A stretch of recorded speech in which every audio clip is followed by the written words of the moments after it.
Good afternoon. This is the sentencing of the Parkland school shooter. I'm Janine Stanwood with our legal analyst, David Weinstein. There is court in session, so let's take a listen.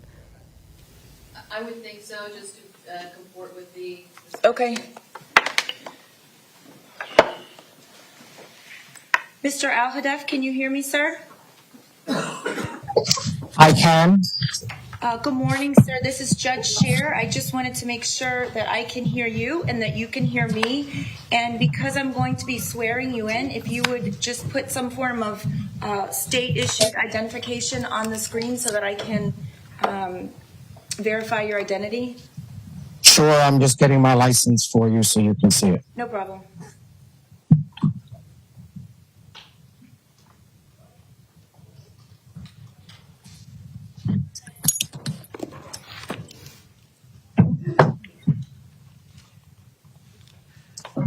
Can you just back it up a little bit? Do you want me to take it out? As long as I can read it, which, can anyone read it right now? I'll pull it out. No worries. I'll take it out. Make sure No worries. it's not with me. I just need to be able to see your name. I can see your picture. It's fine. It's not the best shot either. Where do they have your name? Oh, I see it. Okay, thank you, sir. You can put it down now. We're just going to wait a minute for the defendant to get here, and then I'm going to ask you whether you can see and hear him and whether he can see and hear you. And then Sounds perfect. I'll swear you in, and then we'll begin. Excellent. I'm going to put you back on mute just because I'm in my classroom, so Okay. Just let me know when. Okay. Thank you.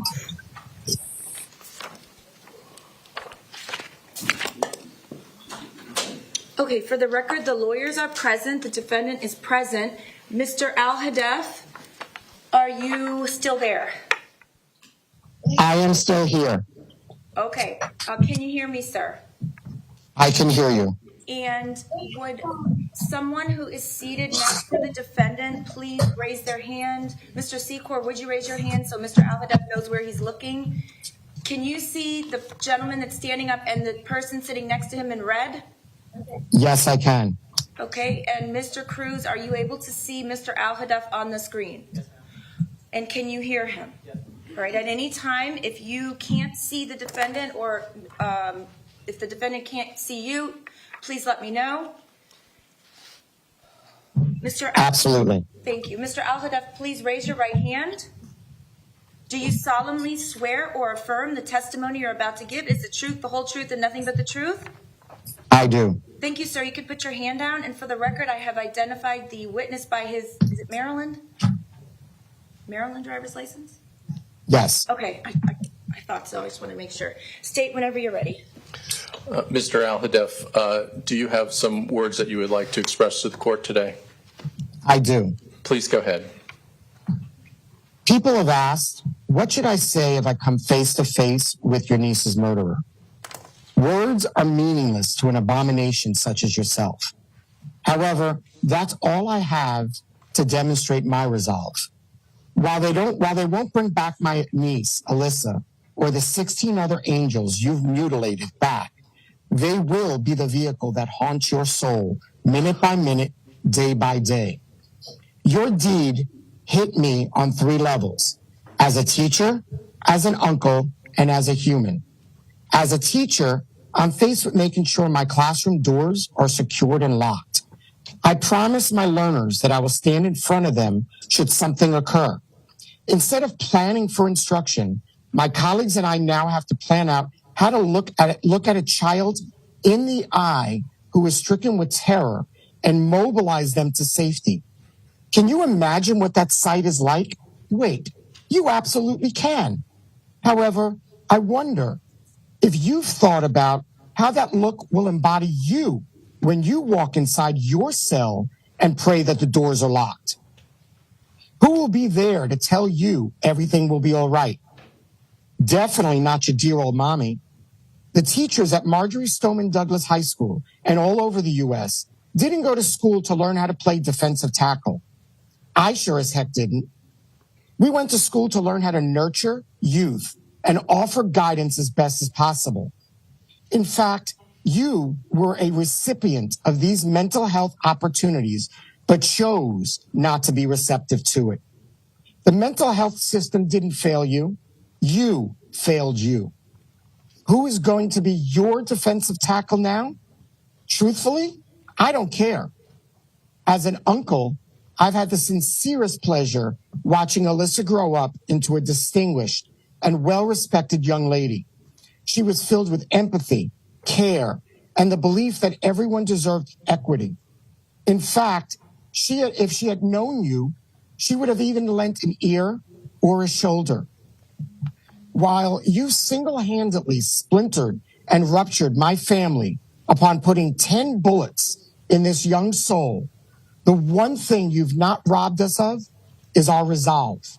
My brother, Alyssa's father, pushes forward daily and fights alongside my sister-in-law, Alyssa's mother, to ensure safety reforms. Together, they maintain a strong front while continuing to raise Alyssa's brothers. My mother, albeit her health challenges, somewhat in part to your deed, yearns to be there for her family in any way possible. My father, in his dying breath, did what he could do to offer comfort and love to the family. God rest his soul. Even my older brother, another uncle of Alyssa's, looks for ways to move forward and offer support to reduce pain.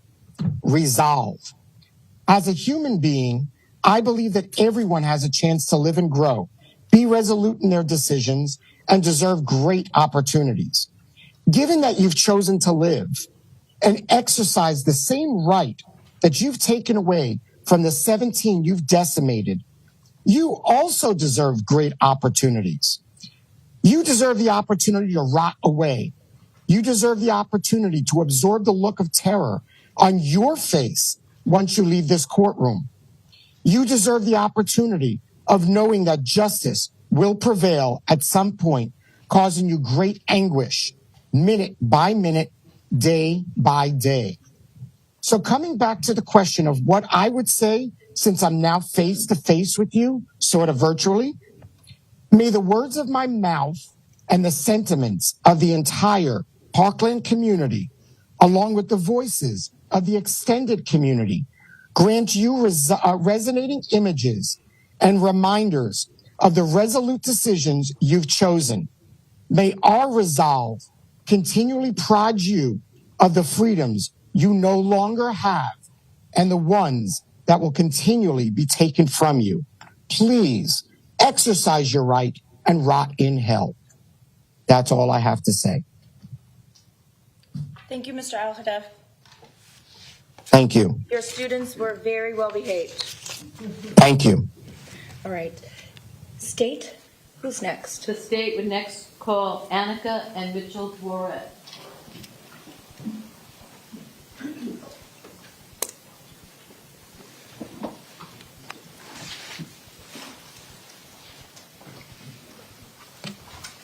Good afternoon, Mr. and Mrs. Borat. Will both of you be speaking today? Only me. Okay. Mrs. Borat, would you please raise your right hand? Do you solemnly swear or affirm the testimony you're about to give is the truth, the whole truth, and nothing but the truth? Yes, I do. Thank you, ma'am. You can put your hand down. Please state your full name for the record. Annika Borat. Okay, whenever you're ready, state. Mrs. Borat, would you like to say something on behalf of your son, Nicholas? Yes, I do. Please go ahead. We sat in this courtroom every single day during this trial. We listened to every witness. We saw every piece of evidence. It is heartbreaking how any person who heard and saw all this did not give this killer the worst punishment possible. As we all know, the worst punishment in the state of Florida is the death penalty. How much worse would the crime have to be to warrant the death penalty? And to spare this killer's life, because he has mental health issues, doesn't every single person who chooses to murder people have some kind of mental health issue? It was extremely painful to hear all the horrific details of this massacre at All Children's High School. Just to be in the same room as this monster who killed our son Nicholas and attempted to murder our son Alex. This is unbearable.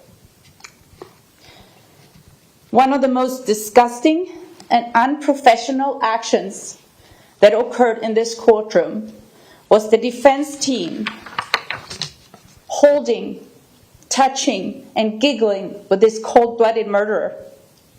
We found this to be so offensive to our family, as well as our son Nicholas' memory.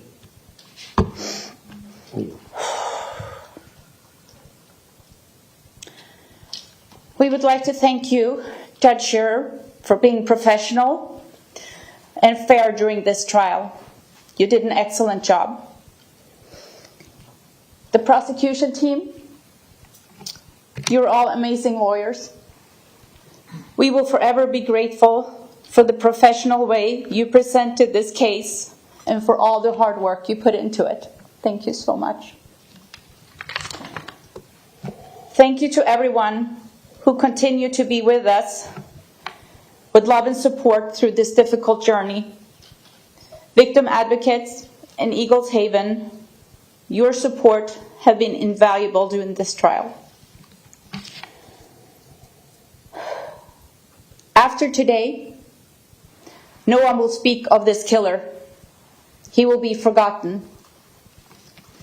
We will, however, always remember, honor, and live for Alyssa, Scott, Martine, Aaron, Jamie, Chris, Luke, Kara, Gina, Joaquin, Elena, Meadow, Helena, Alex, Carmen, Peter, and our beautiful Nicholas.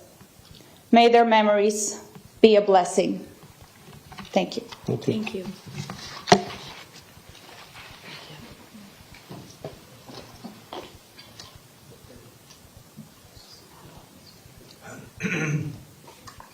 Lori Alhadef.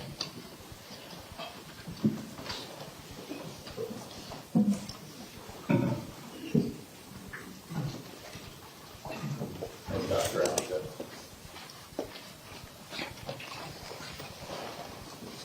Good morning, good afternoon, Dr. and Ms. Alhadef. Would you please raise your right hand? Are you both going to be speaking? Yes. Okay. Do you solemnly swear or affirm the testimony you're about to give is the truth, the whole truth, and nothing but the truth? I do. Thank you. You can put your hands down, and would you both please state your full names for the record? Lori Kim Alhadef. Elon Alhadef. Thank you. Mrs. Alhadef, would you like to make a statement on behalf of your daughter? Yes. Please. On February 13, 2018, Alyssa played in the last soccer game of her life, wearing the number 8. After the game, we got in the car, and I turned to Alyssa, and I said, "Alyssa, you know you just played the best game of your life." And she said, "Yeah, I know, Mom." A mom's love for her child is indescribable. As Alyssa's mother, I would have done anything for her. I would have given my life in exchange for Alyssa's, and I would have had the courage to run into that building. I would have taken the 8 bullets for Alyssa. On February 14, 2018, the most painful day of my life, I sat there numb with the new reality that my only daughter, Alyssa, was shot and killed. Alyssa was the type of kid that brought people together with her beautiful smile and contagious laugh. She deserved so much more time here on earth. Alyssa was the heartbeat of our family. On February 15th, I went to the medical examiner's office to see Alyssa. They handed me an 8x10 color photo of Alyssa. Only later that day was I finally able to see Alyssa in person. I tried to warm her body with my hands. She was so cold. I remember that I touched her in the multiple areas where Alyssa was shot with my hands. All I wanted to do was to bring Alyssa back to life, but I couldn't protect her and I couldn't save her. You robbed Alyssa a lifetime of memories. Alyssa will never graduate from high school. Alyssa will never go to college. And Alyssa will never play soccer. She will never get married. And she will never have a baby. To the killer of Alyssa, Miriam Alhadef, my hope is for you is that you are miserable for the rest of your pathetic life. My hope for you is that the pain of what you did to my family burns and traumatizes you every day. One day, God will decide your fate. As the Great Seal of the state of Florida says, in God we trust. May your life be horrific, painful, and show no mercy. To my daughter Alyssa, know that your light will always shine, and I will continue to be your voice. I will continue to fight for change, and I will work the rest of my life honoring you with my work at our nonprofit organization, Make Our Schools Safe. Thank you. Thank you. Dr. Alhadef, you have words you would like to speak? I do.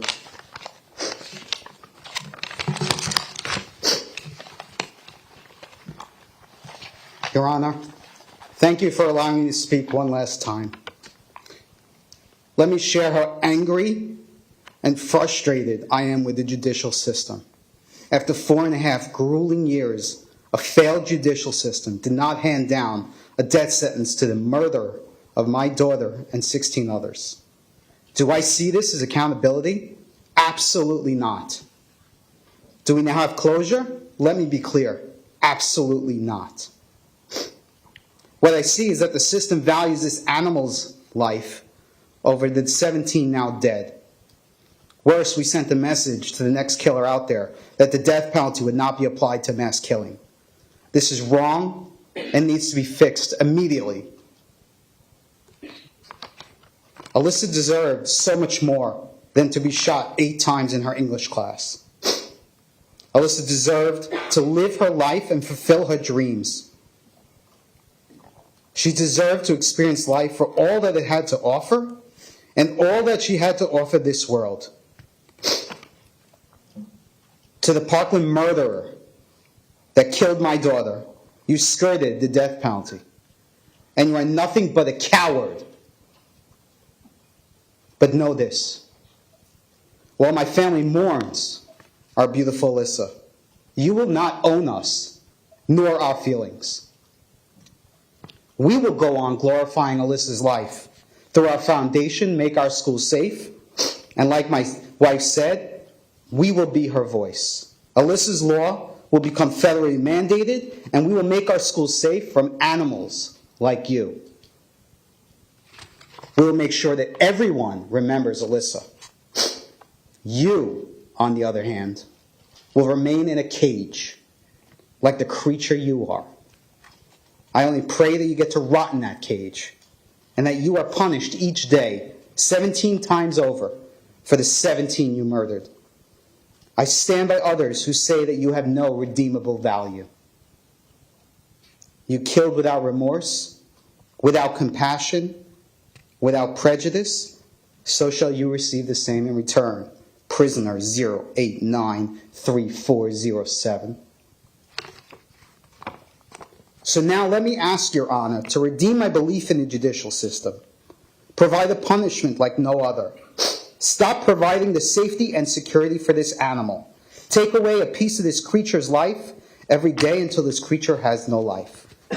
Over $2 million spent on this creature's security, millions on the defense, and millions going forward. Stop spending millions of taxpayer dollars on this killer. Put this creature in general population whereas afforded no additional protections, and issue punishment like no other. Forbid TV, internet, mail, phone calls, visitation, and education. Let this creature be erased from society, never to be heard from again. Let him wear a shock collar like the animal he is. Most of all, and under absolutely no circumstances, should this animal ever be given an opportunity for parole. No matter who presides over the matter, let this be the final determination, one which shall stand and one that can never be overturned. Send a clear message to our society that mass murder cannot and will not be tolerated. And to all the media outlets, I ask once again, no notoriety. Block out this creature's face and this creature's name. Call this creature what it is, a mass murderer, a killer, an animal. Thank you.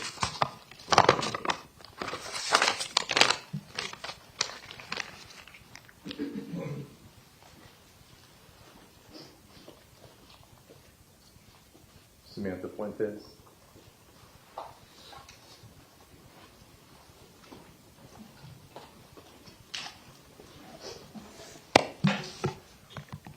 Good afternoon, Samantha. Please raise your right hand.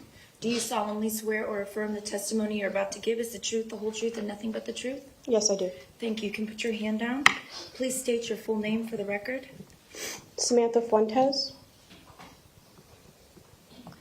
Ms. Fuentes, as a victim in this case, would you like to give a statement? Absolutely. Thank you.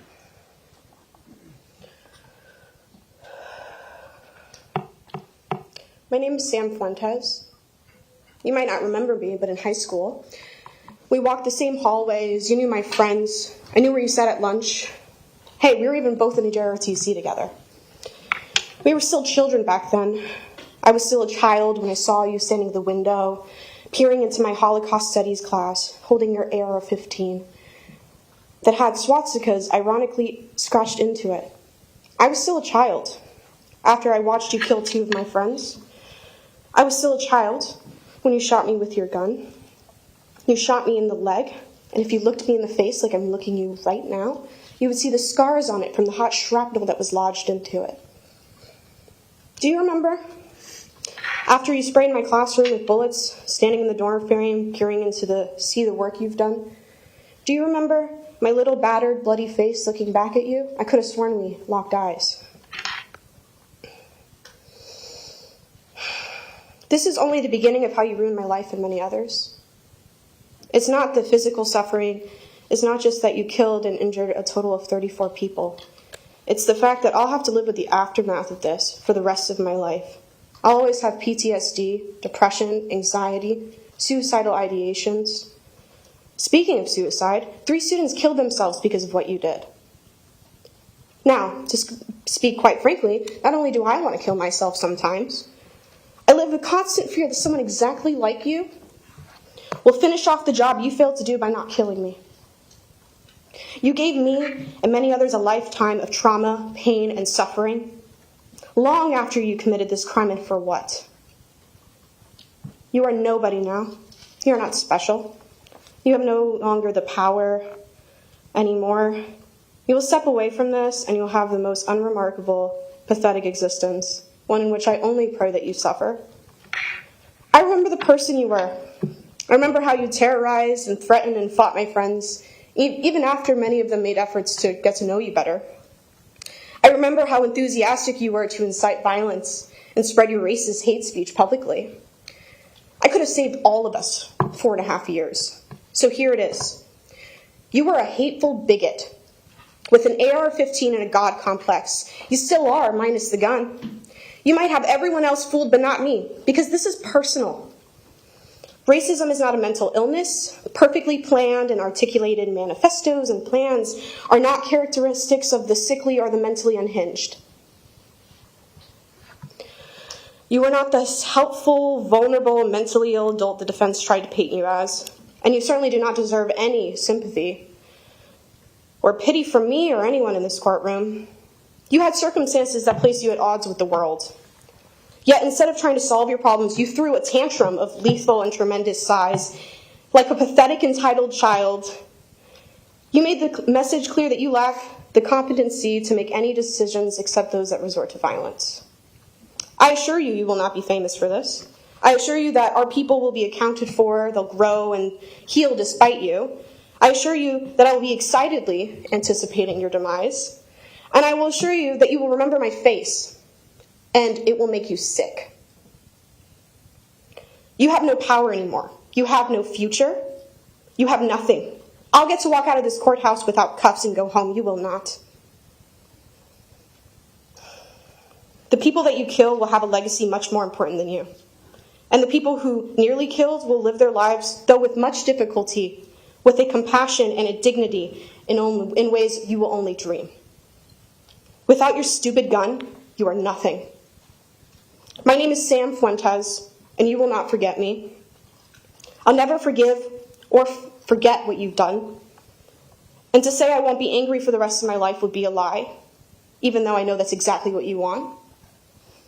Though I'm angry about this verdict and believe you do not deserve to share the same earth as the rest of us, unlike you, in a state of great adversity, I can proudly say I'll never stoop as low as you will. And as you did. I'll never take my anger, pain, and suffering out on others because I am stronger than you. This entire community that stands behind me is stronger than you. And we are stronger than the hate that you give. My name is Sam Fuentes. You will not forget me. You will not forget us, not until the last day that you breathe.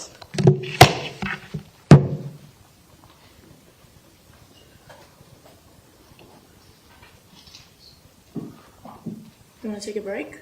Yes, please. All right, we're going to be in recess for 10 minutes.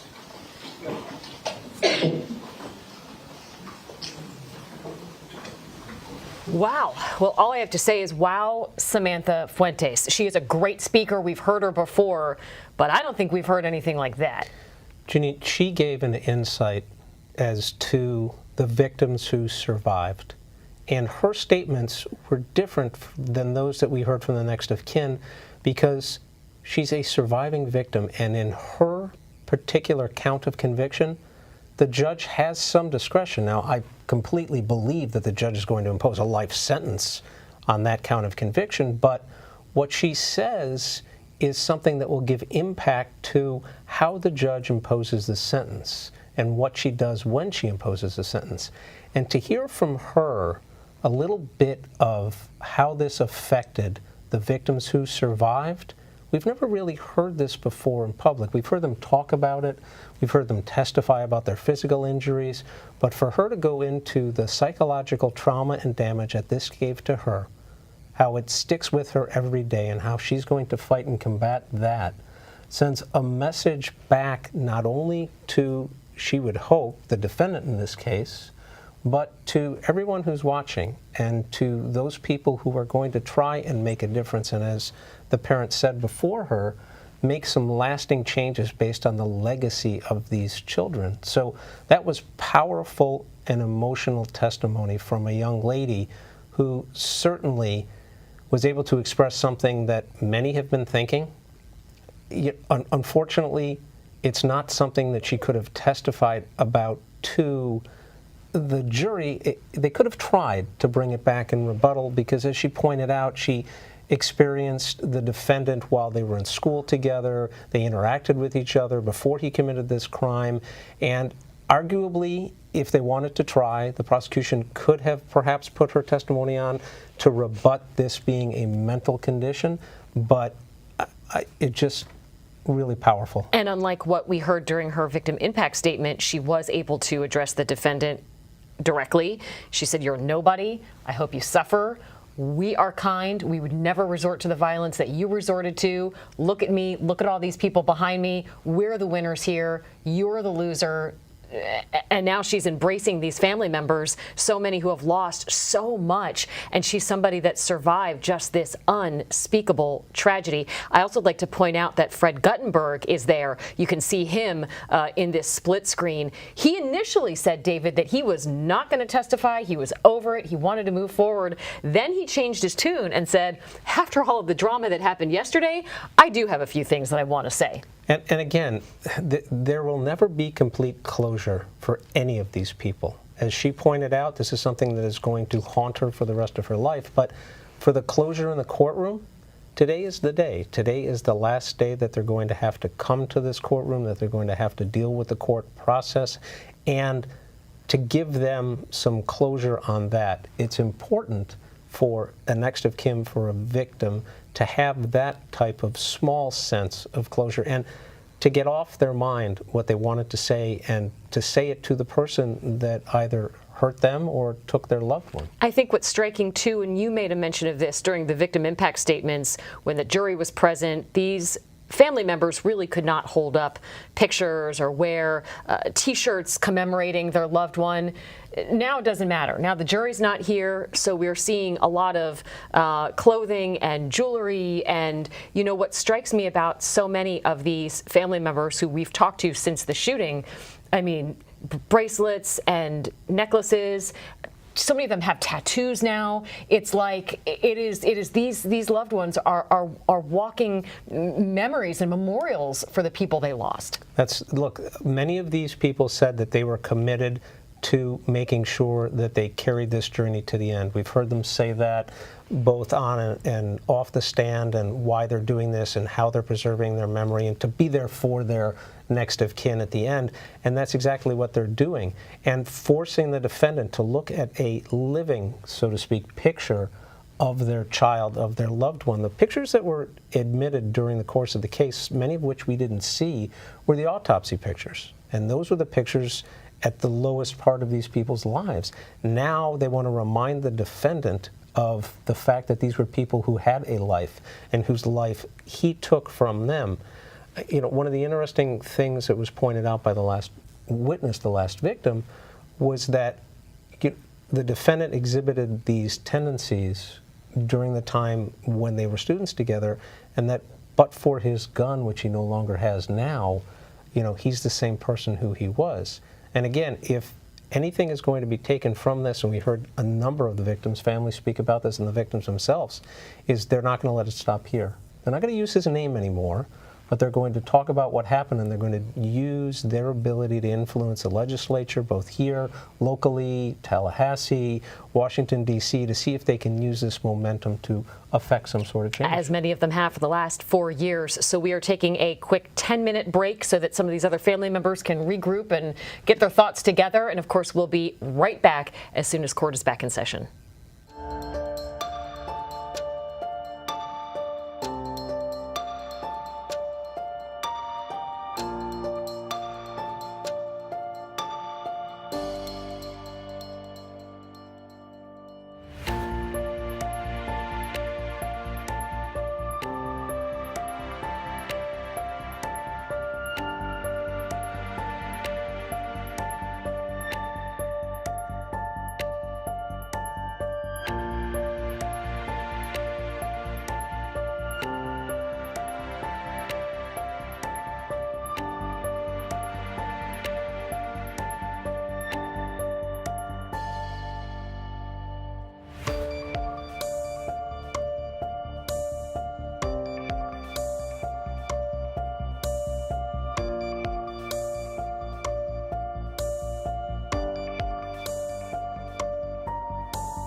Welcome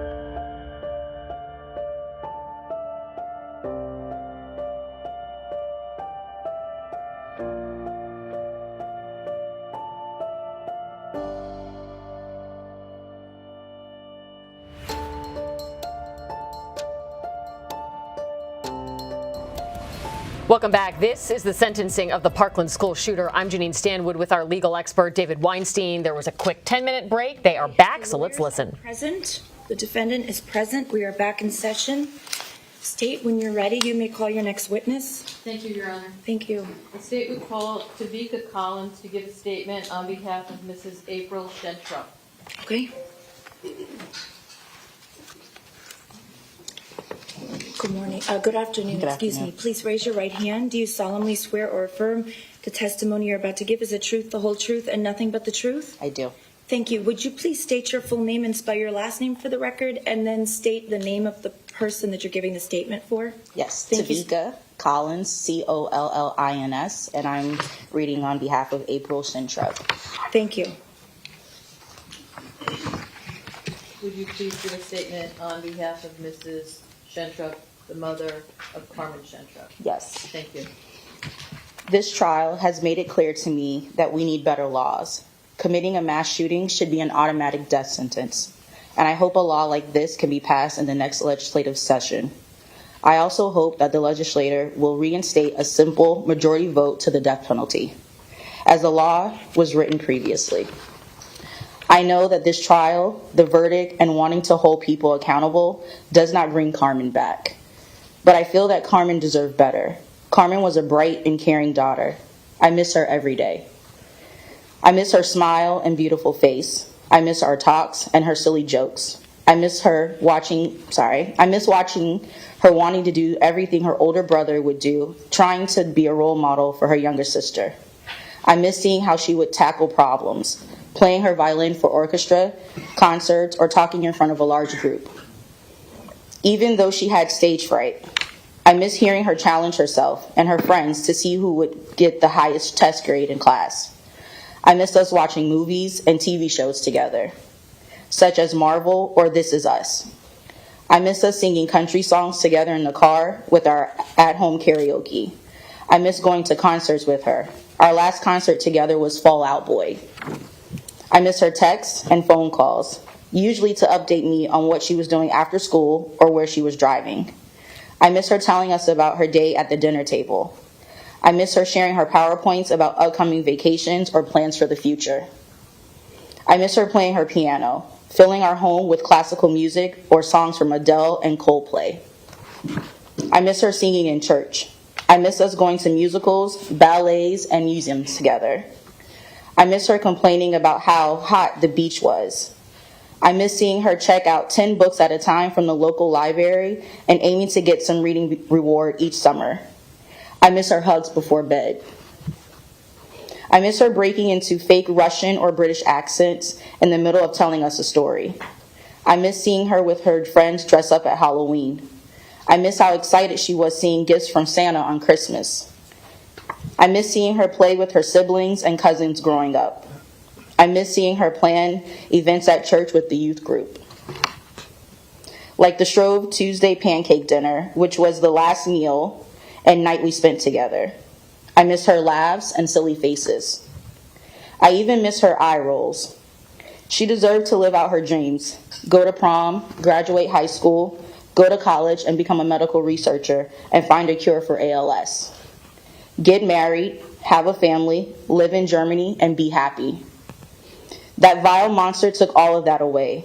He deprived the world from seeing Carmen make this world a better place. In the end, I know the evil murderer didn't show mercy to Carmen, nor did he think about the 17 lives taken when committing his acts of hate and violence. At his guilty plea, the killer said, "I believe it's your decision to decide where I go, and whether I live or die, not the jury's. I believe it was your decision." If only that is how our court system worked, but it doesn't. The decision instead was made by the jury. I hope they would sentence him to death. The same fate as Carmen, Alana, Alyssa, Alex, Kara, Meadow, Helena, Gina, Nick, Martine, Luke, Jamie, Joaquin, Peter, Chris, Scott, and Aaron. Sincerely, April Schentrup. May I have a moment, Your Honor? You may.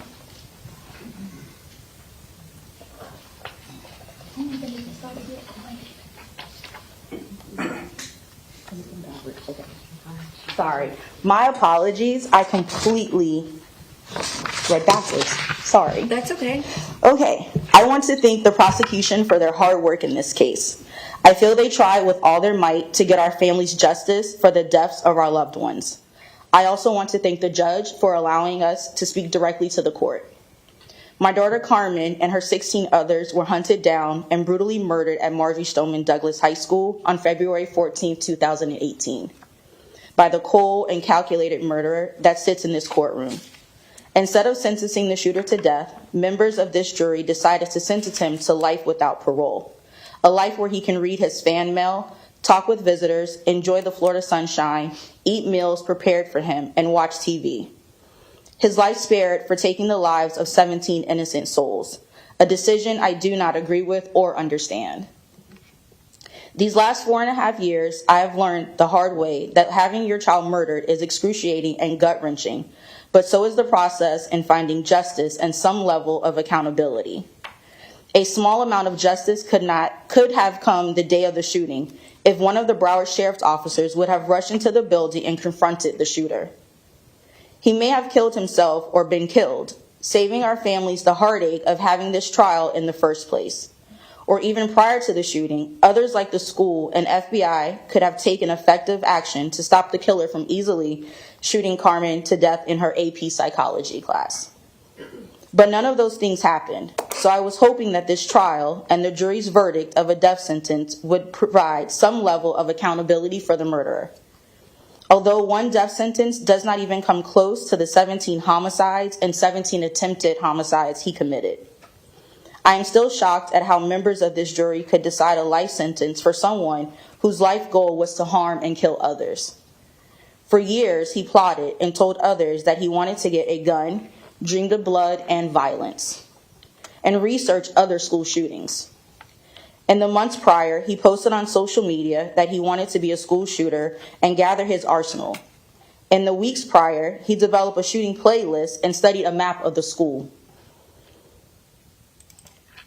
Days prior, he created videos saying that he was aiming for a high body count and wanting to be remembered. And then, to further inflict pain, he chose to commit his acts of hate on Valentine's Day, so that this holiday would never be about love, but of love taken. Rather than trying to build a life for himself, this heinous individual chose to take the lives of others. And instead of sentencing this wicked murderer to death, the same sentence he gave Carmen and his other victims, members of this jury decided in less than 24 hours to give the adult who committed the deadliest high school shooting ever a life sentence, ultimately sending a message to other potential mass shooters that their life might be spared no matter how many other lives they take. This sentence also shines a spotlight on the disparity of our so-called justice system, where others who murder fewer people receive a death sentence. It is clear a few members of this jury valued Carmen's life and the lives of 16 others less than the shooters. It is also clear that they do not value the lives of future victims that will come about because of their decision as well. And then it proceeds to what I read previously. Thank you. Whenever you're ready. Thank you, Your Honor. Calling Juan Vicente to give a statement on behalf of Philip Schentrup.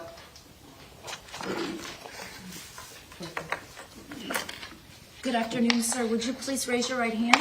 Do you solemnly swear or affirm the testimony you're about to give is the truth, the whole truth, and nothing but the truth? I do. Thank you, sir. You can put your hand down. Would you please do as the lady before you just did, where you state your name and spell it, and then state the name of the person that you're speaking on behalf, please. Okay. Juan Vicente, Vicente, and I'm speaking on behalf of Philip Schentrup. Okay, thank you so much. Mr. Vicente, do you have a statement on behalf of Philip Schentrup regarding his daughter, Carmen? I do. Would you please give it? Good afternoon. I would like to thank the court for the opportunity to provide testimony on behalf of my beloved daughter, Carmen. My daughter, Carmen, was amazing. I was often in awe of all she had accomplished in her short time. To say she was brilliant is like saying the sun is bright. Both are true, but neither truly capture their magnitude. Carmen taught herself to read at the age of 3 by overhearing my wife teach her older brother. She was a straight A student from her first grade until she died, and she accelerated through school to be a 16-year-old senior. She was a gifted musician and filled our house and our lives with beautiful music, especially on her beloved piano. She was witty and funny and could have our family crying around the dinner table from laughing so hard. She was selfless and glad to offer help to those who needed it. Carmen was president of her youth church group, raising money for those in need and volunteering at a homeless shelter. Carmen was loyal and empathetic, a close friend to many. Often quite shy when she was young, Carmen was bursting forth from her cocoon and had become adventurous and courageous. She had become comfortable speaking in public, adulting on her own, and even driving herself to Broward College to take German so she could adventure overseas to go to medical school. She was brave and fiercely determined. Carmen never needed advice on how to get something done. She already knew at her young age that she was unstoppable. All she had to do was just get started. Carmen was all those things and much more. The only thing that could stop Carmen were bullets fired from the rifle of a pathetic and vile coward. As amazing and loved as Carmen was, she has been failed by every institution in our country that should have been protecting her. The FBI, the sheriff's office, the school district, and the mental health system all failed Carmen. The FBI had multiple tips the murderer was going to commit mass murder and did nothing. The mental system showed for the murderer alone, providing services but never actually trying to help. The school district failed on multiple levels, from the school's principal who testified the security of his school was not his responsibility, to the chief of student performance and accountability who days after Carmen's murder justified unlocked doors and open gates at Marjory Stoneman Douglas by saying it was a common practice across the school district, to the school safety specialist who saw the murderer enter the school with a gun and ran away or hid in a closet, but never called a call red on the radio. Carmen was failed by the coward Broward, who the Broward Sheriff Office led an MSC to retire in place, instead of dealing with his poor performance. But he was not alone. She was failed by the 7 other BSO officers who stood around while children and teachers were murdered, none having the courage to do what was right and needed. And finally, she has been failed by our legal system, for there is no justice for Carmen and the 16 other murder victims. Failed by individuals whose hubris value the life of a depraved, premeditating, and omnipotent mass murderer over the lives of the 17 remarkable people. Philip Schentrup. Thank you. Thank you, sir.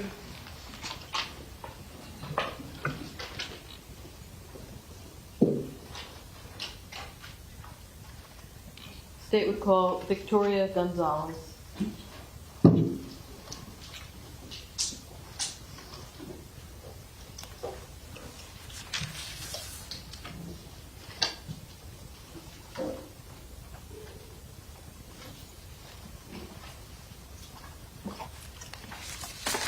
Hi. Please raise your right hand. Do you solemnly swear or affirm the testimony you're about to give is the truth, the whole truth, and nothing but the truth? I do. Thank you. You can put your hand down. Please state your full name for the record. Victoria Gonzalez, Gonzalez. Thank you. State whenever you're ready. Ms. Gonzalez, are you here today to give a statement regarding Joaquin Oliver. Yes. Would you please do so? Before I open this, I am wearing Joaquin's t-shirt that he wore the night before you killed him. And it says, if you can't read Spanish, it says, you with bullets, I with balls. And I just want to start with that. This is my protection. This is Joaquin with me. Crazy enough, he knew what was coming. Yeah. I don't know if you remember me, but we did have a class together the year before hell broke loose. I remember where you sat, in the row next to me, a couple seats behind me, and I remember Mr. Guard going around the room, and every day we'd give a different answer from the homework the night before. He wanted to make sure who had it. I remember every day when he would get to you, I was crossing my fingers under my desk, thinking, man, I hope he has it today. Man, I hope he's doing something good for himself. Man, I hope that he's succeeding. I was rooting for you. Silently, in my desk, you had no idea who I was, and I was rooting for you because I felt like you needed someone or you needed something, and I could feel that, you know. I felt how alone you might have felt. Maybe I'm wrong. My softness has been my protection, and maybe it's hurt me, but I've empathized with you, and I've blamed society for creating the hatred in you, and I can't anymore. So I stand here to say that I do blame you, not you alone, but definitely you. Definitely, a lot of people failed. After that class, every single day I met Joaquin after school. And I thought about you, and I didn't even know you, and I was like thinking about how you could have been suffering. Little did I know, it was just foreshadowing. But now I'm very alone, and I'm very isolated, and I can't make friends, and I can't build relationships because I'm looking over my shoulder. Even emotionally, I can't feel safe. I can't trust people to take care of me. I'm alone all the time. I can't let someone love me. I ask for others to understand this pain. But how? How can anyone understand this pain? Why do I understand this pain? Why? Because of you.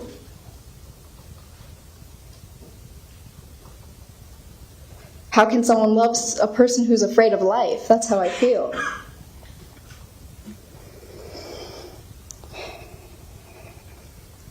But Joaquin loved me for all of my flaws, for everything.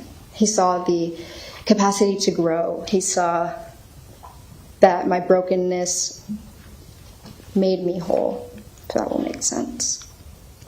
He saw light shining through the cracks. But nobody else from then forward is allowed to love me like that. I won't let them.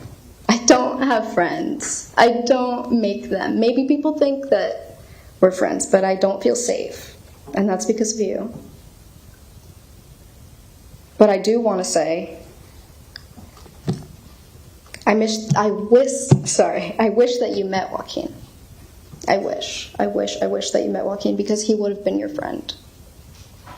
He would have extended a hand to you. He would have loved you. And I say that, and whoever's going to be upset with me is going to be upset with me, but he would have loved you as a human being, because you are a human being, and I'm going to say that, and I know a lot of people won't say that, but you are a real-life human being standing right in front of me. You're not some character out of a book, like a lot of people like to think that this is a fantasy, but you're a real person. And I'm sorry that you never saw the love that the world is capable of giving. That's something I've wanted to say to you from the day that this happened. Because the most painful part of this is knowing that the world holds so much hatred that can be funneled into one human being. Like, there is so much hate in your body. And I'm sorry for that. I would have wished you the love that I experienced before you led me to the experience of sitting in this courtroom and listening to a medical examiner tell me that my best friend's head was only held together by the skin of his scalp after you were done with him. That it was like a cherry bomb, quoted, like a cherry bomb went off in his skull. And I will live with that. And you will live with that in a different way. And I won't have to worry if you celebrate it or whatever you do with it. But the point is, I would have wished love for you. I would have. And I want to, because that's who I am, but I can't. And I'm sorry that your heart knows nothing of warmth. I would have wished that for you, and I will say that again. My justice does not lie in knowing if you live or if you die. My justice lives in knowing that I loved, because I experienced a love that a lot of people go their whole lifetimes without experiencing. Joaquin loved me entirely with his whole being, and I choose love. So in the end, I think that I win. I think that I win because I will continue my life honoring something that people believe is a fairy tale.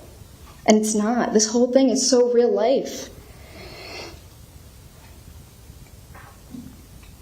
The love that Joaquin gifted me will last my lifetime. It will last many lifetimes. And I'm proud to stand here and say that. And you showed me the importance of love.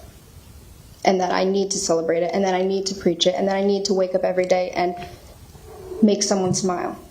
So that they don't go through the world feeling like you did or you do. I don't wish that for anyone. And I wish that it didn't bring you to what you did.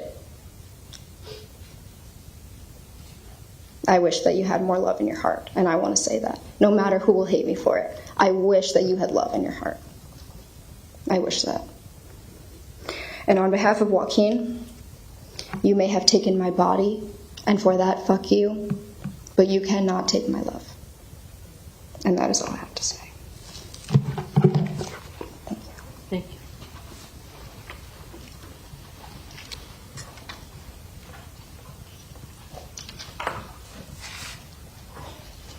Whenever you're ready. Thank you. Jennifer and Fred Guttenberg.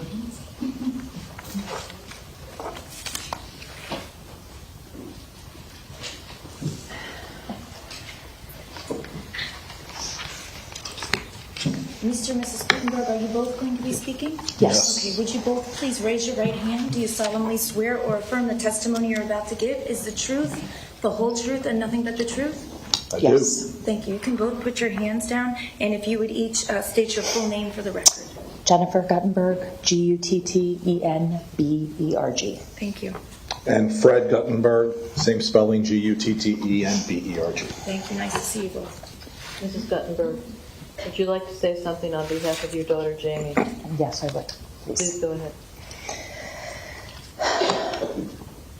So yesterday, I put out a message that I wasn't going to speak. But after yesterday's events, I changed my mind. First, I want to thank you, Judge, for attempting to keep this courtroom from being a circus. The state attorneys for all the hard work that they've done for way too many years.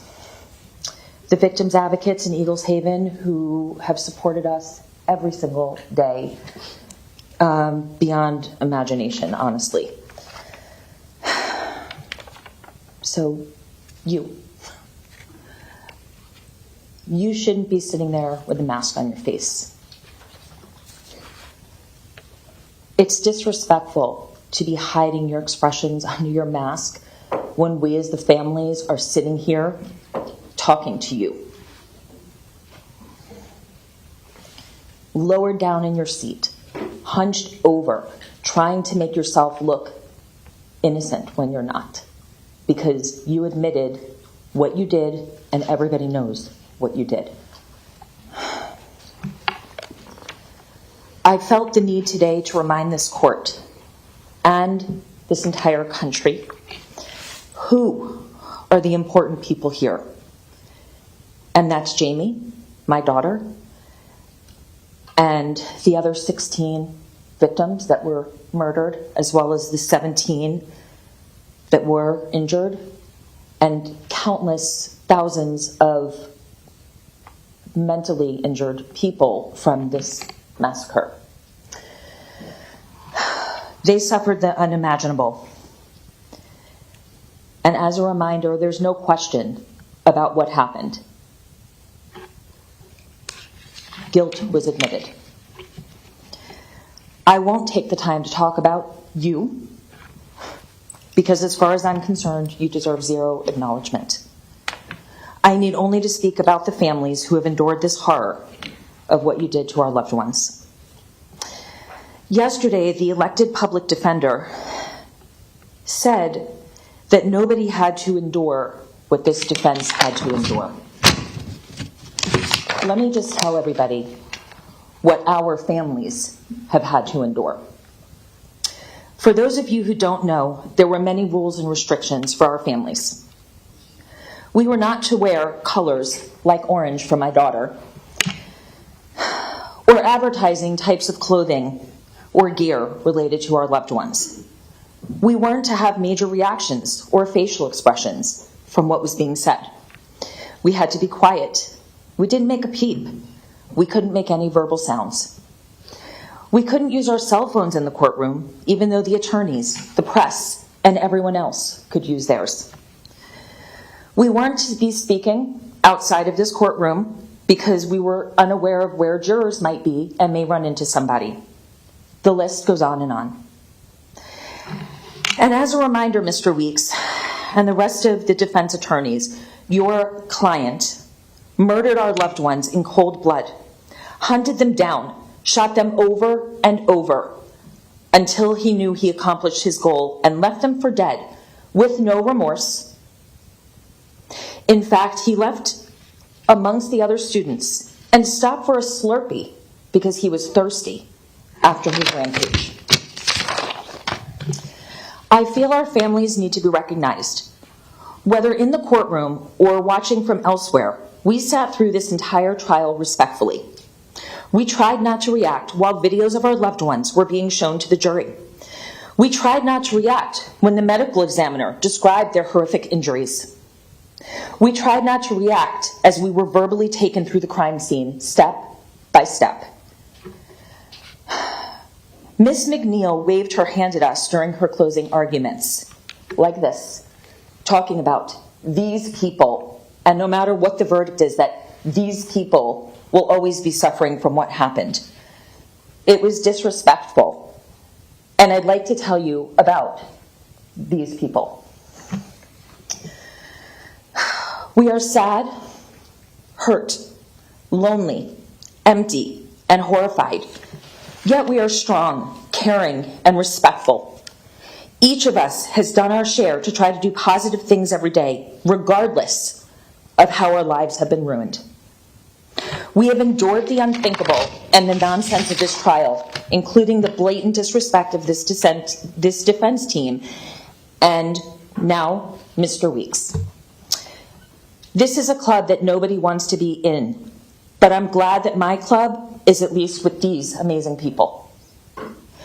Let me remind everyone again, as other people have, who's important here. Jamie Guttenberg, my beautiful daughter, Nicholas Borat, Luke Hoyer, Joaquin Oliver, Gina Montalto, Elena Petty, Carol Loughran, Meadow Pollock, Alex Schachter, Peter Wang, Martin Duque, Carmen Schentrup, Helena Ramsey, Alyssa Alhadef, Chris Hickson, Scott Beagle, and Aaron Feiss. Along with the 17 injured and thousands of others affected, I never want to hear the killer's name again. Let us remember the victims and their legacy. My daughter is Jamie Guttenberg. She is forever 14, and she is amazing still. And that's what I want people to remember.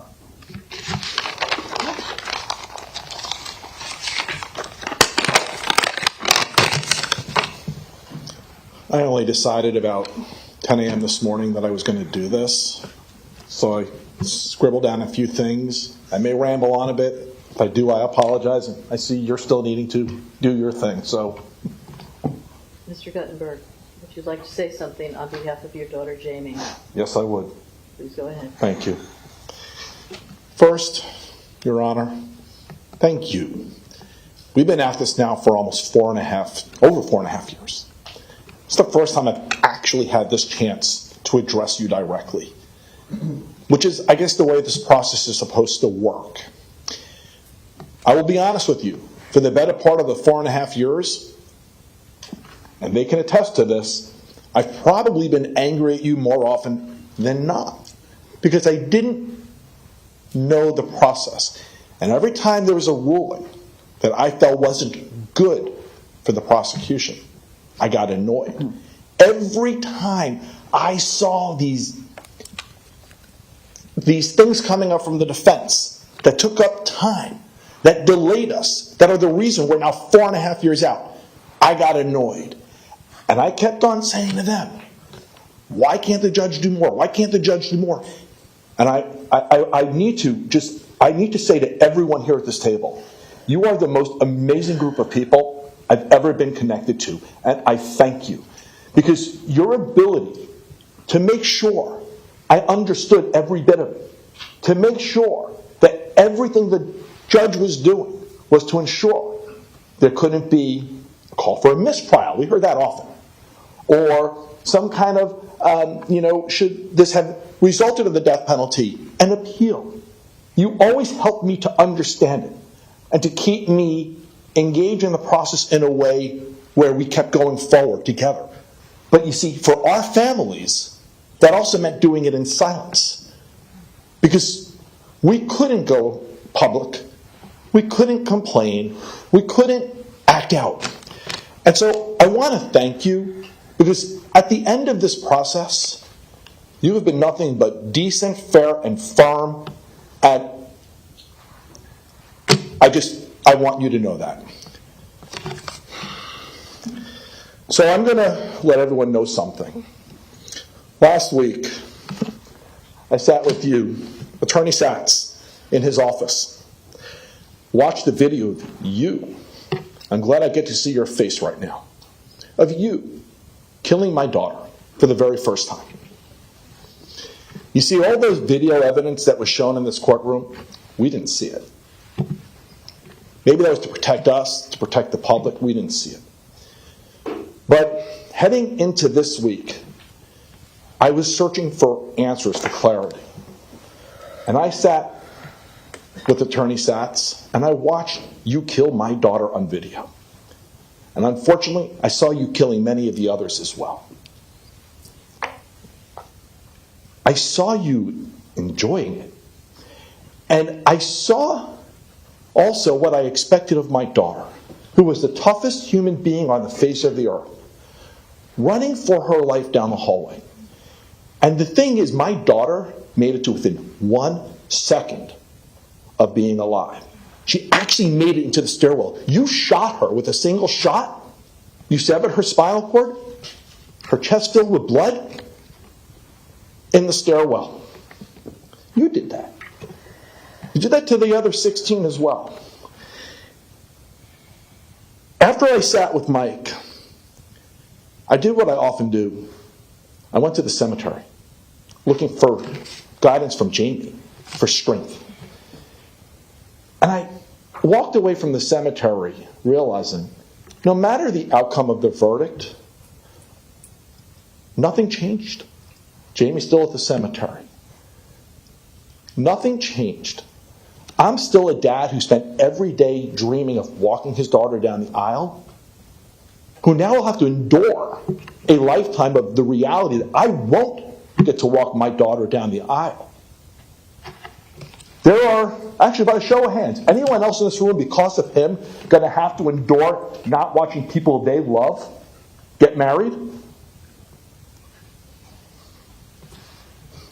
I am a person who has to endure the fact that my daughter is not in the college of her dreams because of you.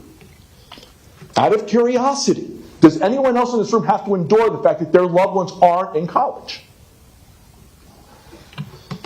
Because of you, I've had to endure spending Father's Day My wife has had to endure spending Mother's Day.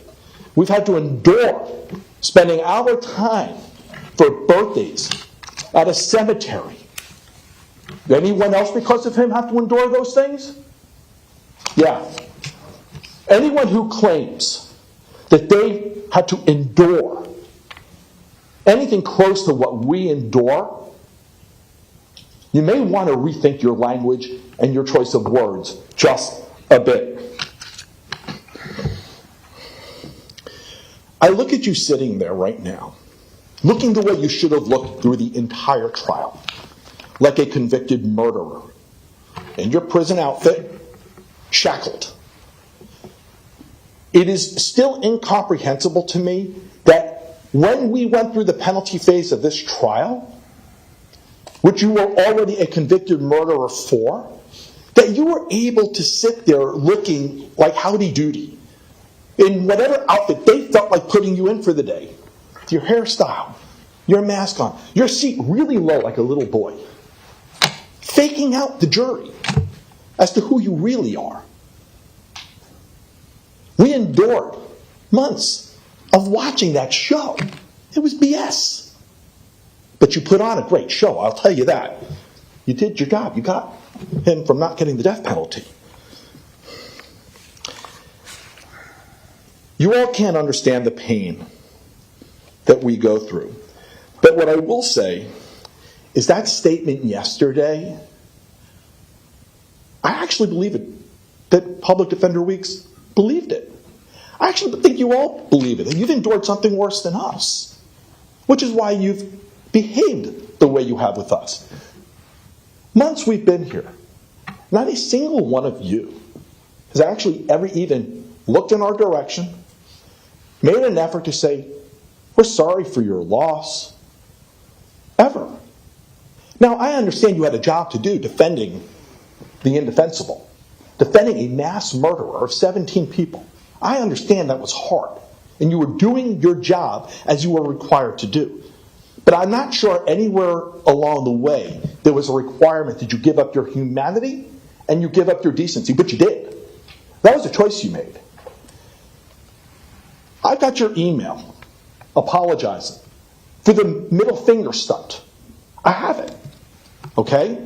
Laughing with him as you're doing it. And the crazy thing is, I've reread it multiple times. You actually didn't apologize to us. You apologized that you didn't know the camera was on while you were doing that you got caught. That's what we've had to endure. Okay? Because we've always seen you all turning this into that. But again, you didn't get the death penalty. You did your job. I hope you're all proud of yourselves.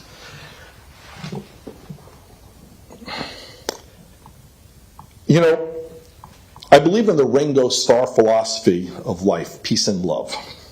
I do. So with that, I need to address some of the other comments from Mr. Weeks yesterday, suggesting that our families were inciting violence, comparing it to what happened to Speaker Pelosi. When that happened yesterday, my wife, I started screaming in the house. So what I need to let you all know, all of our families, because of what you did, I didn't know them before. I knew nothing about them. We've all got to know each other. And every single one of these families, because of what you did, is doing amazing things in this country today in the name of safety, in the name of saving lives, in the name of making sure our schools are safer, our streets are safer. I travel this country. I haven't worked since what you did. A real job anyway. I travel the country going to harass politicians to make sure we can do more to reduce gun violence. That's what I do now. And along that path, since Mr. Weeks brought up the name Speaker Pelosi yesterday, implying we're trying to incite some kind of violence. Here's the crazy thing. Because of what I do, I actually know Speaker Pelosi. I know her well, and anyone who follows my story knows she's a really important person to me in my life. And so, I don't know if Public Defender Weeks is in the room or not, but for him to have trivialized and minimized that real act of violence to make a moronic, stupid point, shame. That's all I can say, shame. I'm going to end with this. For almost 5 years, we've been silent. We were silent through this trial. We sat here, we held it in, but I'm going to share something personal.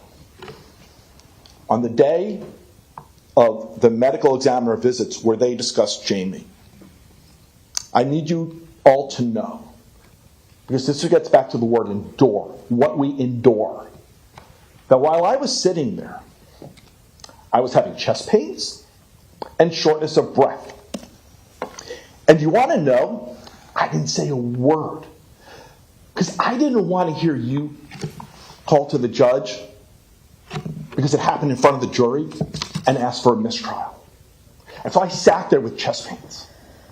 And the second the medical examiner finished talking about my daughter, my wife immediately got me out of the room.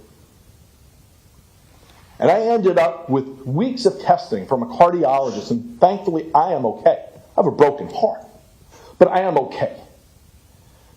But the need to sit here silently while you all did what you did, while you had a neighbor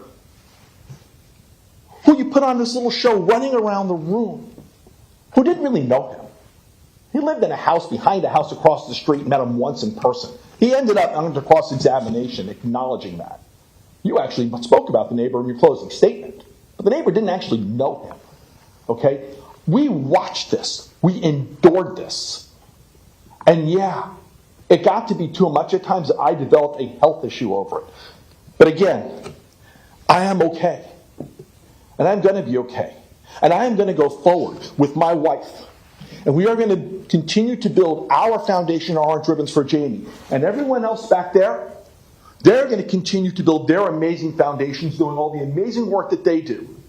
Just so you know, because of you, our foundation is starting a new program called Paws of Love. We're going to be providing emotional support dogs to victims of gun violence. So the next time somebody does what you did, we'll be there for them. That's who we are. To suggest for 1 second that we would be the kinds of people, or anyone back there would be the kinds of people who would incite violence, y'all should be ashamed of yourselves. But you said it. Can't take it back now.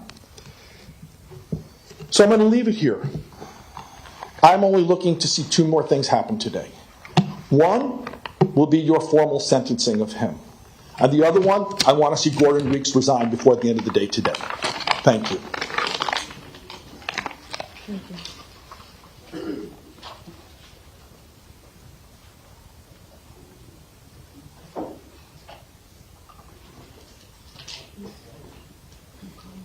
Ms. McCann, if you need a few minutes, you can let me know. We can take a recess or we can continue, whatever is the preference of the witnesses. I think we can go forward, Your Honor. Okay. And that would be to have Ms. Linda Shulman, please.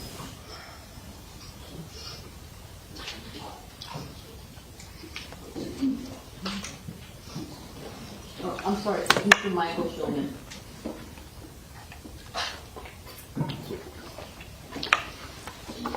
Good afternoon, sir. It's nice to see you.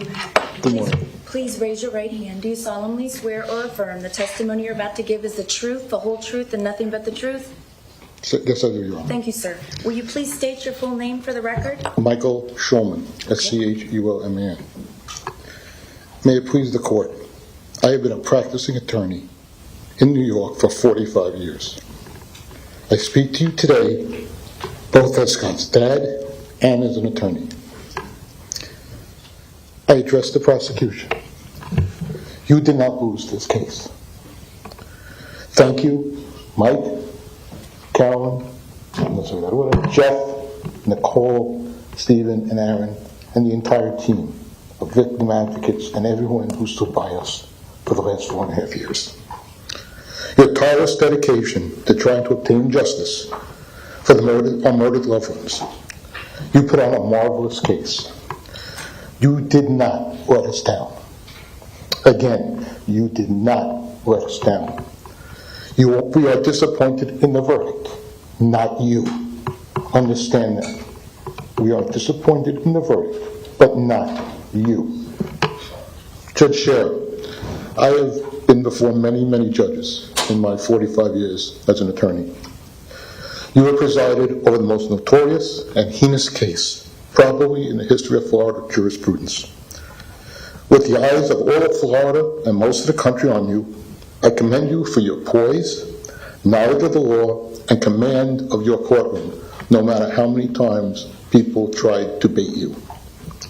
As for the defense, you did not win, and you did not win. The system failed us, okay? Not the prosecution, not the court. 12 people voted that your crime was heinous, calculated, premeditated, and cold-blooded. That's enough for me. They recognize the type of person, I take that back, the type of animal that you are. Calling you a person demeans everyone else here. I will not waste my time going to chapter and verse of all the inappropriate actions of defense counsel. I agree with everything Max Schachter said. I agree with everything Patricia Alhadef said.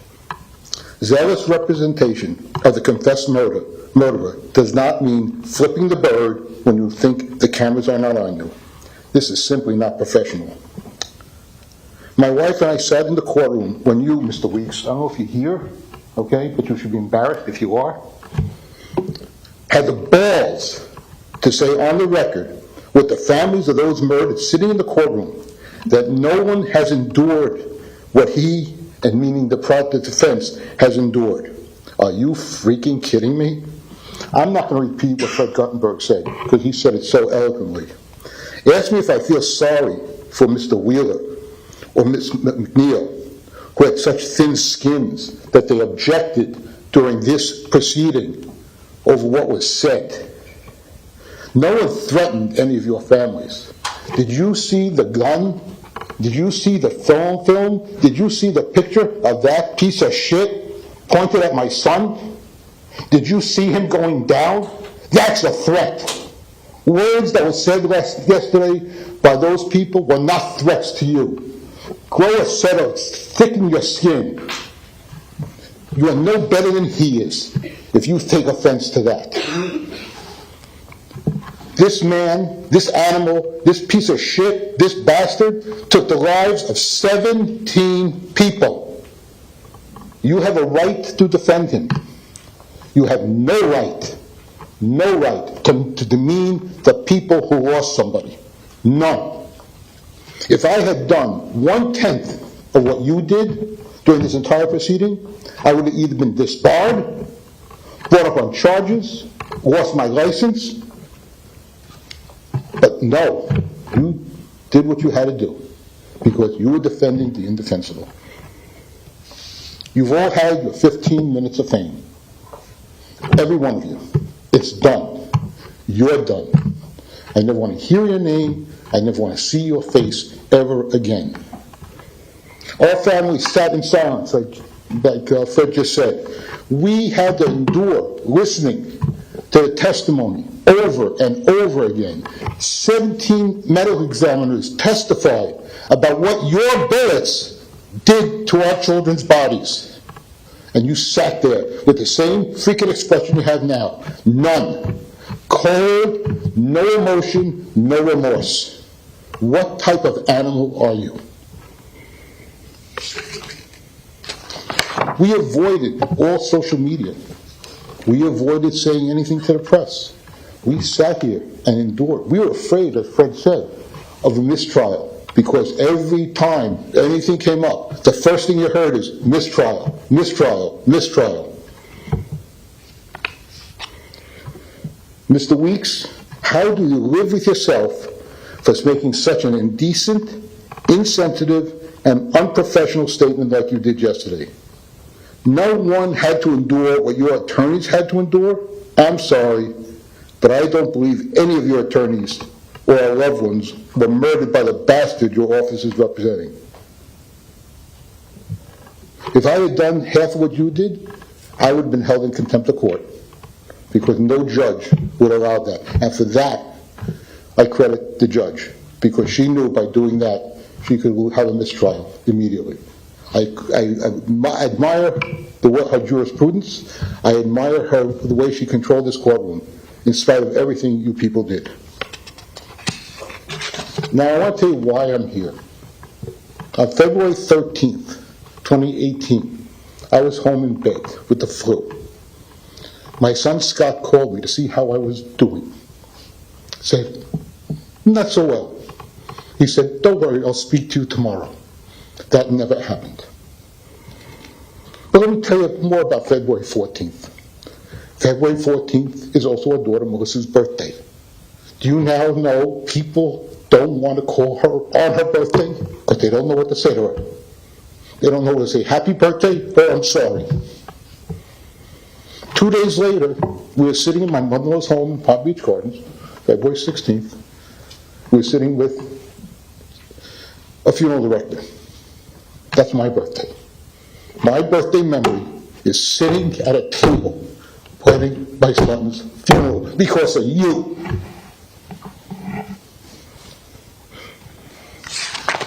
Know how we got down here? We live in New York. I was watching TV, CNN. I was sick. They report a mass shooting in a city, town, school in Florida. Parkland, Florida. What do I know about Parkland, Florida? Scott was teaching. What do I know? I called my wife. I said, Linda, what's the name of the school that Scott teaches at? And she said, I don't know, something with 3 names. We found out it was Marjory Stoneman Douglas. We heard on the news that a geography teacher was shot. Couldn't get a plane down here. There were no commercial flights down.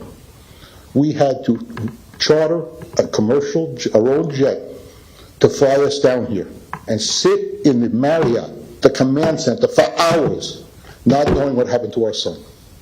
We sat there with all these people, some of them crying, some of them scared, not knowing what the hell had happened to their loved ones.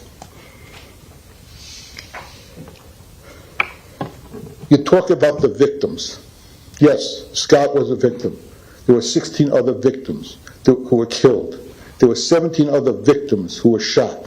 There are thousands of people in Parkland and all over the world, okay, who were affected by what happened here. Scott was a camp counselor. For 28 years, he was a camp counselor. When Scott was murdered, we went to arrange his funeral, and the rabbi said to us, how many people do you expect here today? We said, well, we're not from Florida. I don't know, maybe 100? There were 1,000 people in the room. But not only that, the rabbi said he's been getting calls for us to live stream his funeral. 500,000 people watched that funeral.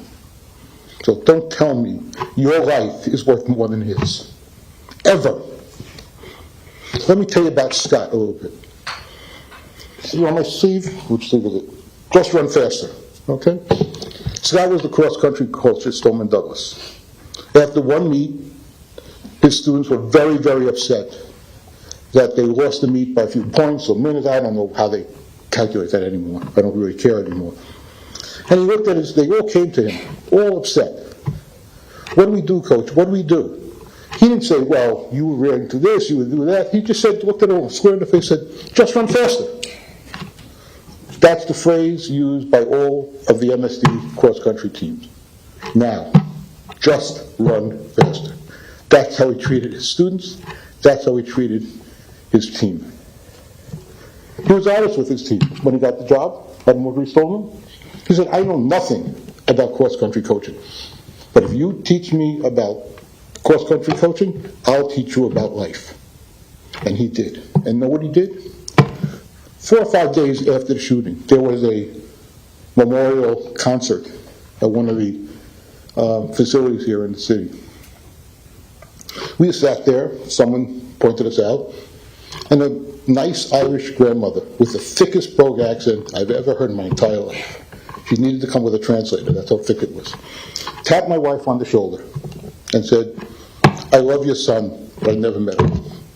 Okay, I'll bite. She said he gave her her granddaughter an assignment. Call somebody who you don't know that well, from another country, who grew up in another country, and find out all about that country and what they went through. She called her grandmother. They stayed on the phone for hours. The grandmother said, up until that point, I spoke to my granddaughter maybe twice a year. Now it's twice a week. You destroyed that. You animal destroyed that. You took my son away and a teacher away that loved his children. Someone you never met. You never had anything to do with. That's what you did. You're a bastard. You're a freaking animal. One more little story. I apologize, Your Honor. Okay. Scott volunteered to go to South Africa. He spent 2 months in South Africa, teaching students in South Africa. He came back from South Africa, just like this. His mother said to him, gosh, the airline lost your luggage, because that's what a mother would think. She said, Scott went, no, Mom, that was the hand. Mom, when I was in South Africa, those children used to beg to get into the classroom. He said, here in New York, they pray for snow days. In South Africa, they don't have shoes. In New York, they look to see who has the best Nikes. I left all my stuff. That's what you destroyed. That is what you killed. That's the spirit that you don't have and never had. With that blank freaking stare on your face. Okay, you should only rot in hell. You fired 139 rounds of ammunition on that day. 139. You could have stopped at any freaking time. After the first freaking bullet, you could say, oh my God, what am I doing? But you didn't. You continued to fire. And after the first floor, you said, what the hell am I doing? Now, you had to go to the second floor. You had to go to the third floor. You had to walk past Jamie Guttenberg's body like she was a piece of trash on the floor. That's what you did. You show no remorse. You have no redeeming values. You're a coward. You're a freaking coward. You dressed up to blend in with the people you terrified that day. So don't tell me you had no planning abilities. You planned the whole thing out very, very well. The fact that I have to share my world with you is disgusting. The fact that I have to breathe the same air you breathe is reprehensible. I can't wait till that ends. Your sentencing today does not end the book. This chapter is done. But what we're missing is the epilogue. And for me, I look forward to reading that epilogue. What will happen to you in jail? You'll be passed around like an inanimate object. Your protection will be paid for by your commissary and probably with your body. You'll be someone's bitch, and you deserve it. Passed around from group to group until you get tired of it. You will be a commodity, traded like bubblegum, cigarettes, drugs, or candy. And one last point. Well, maybe not last point. My 70th birthday is February 2024. My hope, my prayer for my birthday present is to get word that you are dead. That the justice system was done in jail. That the prisoners that you and inmates that you have to associate with executed the judgment that this court can't. And I hope that it's the most painful judgment ever. Hope that when your final death comes, you have the same fear, the same agony as the 16 people you killed and my son. Hope that your death is slow and agonizing, because it won't be like a state execution. Prison justice is a bitch. When your fellow inmates execute the death penalty that you deserve, they will do so in such a cold, calculated, heinous, painful manner that you'll be wishing that the state of Florida had executed you in the compassionate way they must by law. Finally, I have one request, Your Honor.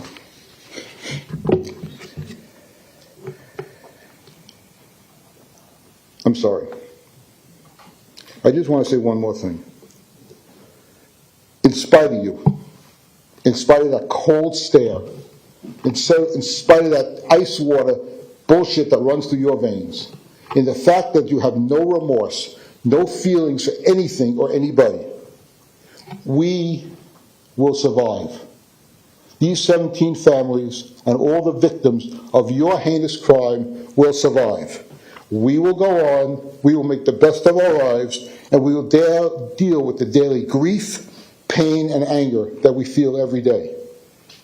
I have to learn to live with the pain you caused to my entire family. You are the worst kind of animal. Contrary to the defense, one of the mitigating factors were you are a human being. Trust me, you are not. You are the lowest form of pond scum, and I apologize to pond scum for equating you with them. You are a spineless and soulless monster. My son Scott was a human being. He still is. Something you will never be and never were. He has a soul, he was kind, he has a character, and he cared for his fellow human beings, something you never did. Now one last request, Your Honor. I apologize. I would like to make a formal request to you, or to whoever it has to be on the record, to the Public Defender's Office. I'm requesting that under the Freedom of Information Act, that the Public Defender's Office make available to me within 30 days, including but not limited to the following documents: each invoice to experts, each billing statement for work done, each and every invoice for disbursements incurred for the representation of the shooter, the amount paid to each public defender, and the compensation to any persons who were compensated for representing the shooter. This day has been long coming. Didn't know how it'd feel right now. Don't feel any better because he's still breathing. The day he stops breathing, I will feel better. Thank you.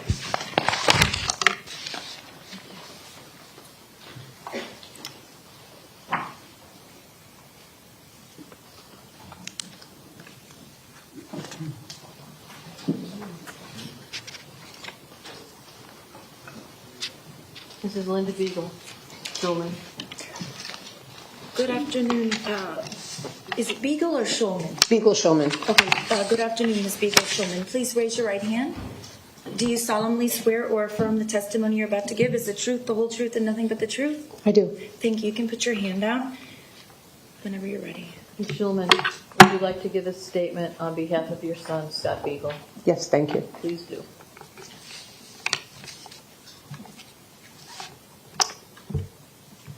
It has been 1,723 days since you murdered my son, along with 16 other innocent students. My son Scott was the geography teacher and cross-country coach at Marjory Stoneman Douglas High School, which you heard all about from my husband. In spite of your desire to kill as many students as possible, Scott, realizing that you were in the school and on a killing rampage, he did what he had to in order to save the lives of as many students as he could as possible. He managed to save 31 students before you killed him. This is my son, Scott.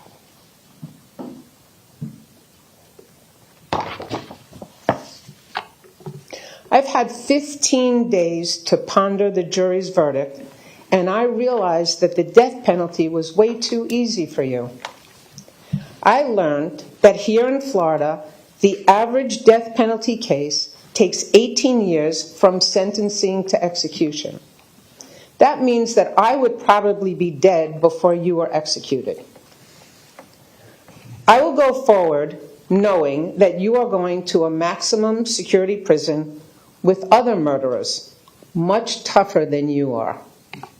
A prison where you will spend the rest of your miserable life having to look over your shoulder worried about every single minute of your day, of your life, and scared out of your mind, fearful for someone to take you out. A prison where you will be other inmates' boy toy. A prison where your fellow prison inmates are just waiting to tear you apart, because from what I hear, child killers are highly frowned upon and hated in prison.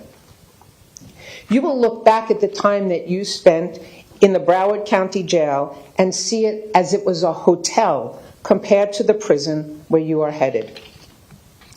As far as I'm concerned, real justice would be done if every family here were given a bullet and your AR-15, and we got to pick straws, and each one of us got to shoot one at a time at you, making sure that you felt every bit of it and your fear continued to mount until the last family member who pulled that last straw had the privilege of making sure that they killed you. That's real justice for you. I wish for you prison justice, since that cannot happen. And I welcome the day that I am told that you've been tortured and taken out for your cold-blooded, premeditated, calculated, heinous murders, because you deserve no less. Your notoriety is over today. You will no longer be anything but a number here. And I can tell you, I have never uttered your name, and I never will. To me, you'll always be the confessed, convicted Parkland murderer. I have one last request for the media, and this is definitely something that I would really like to have you take to heart. All of the media, not just the people who are here, all the media. Do not give this animal the notoriety he craves.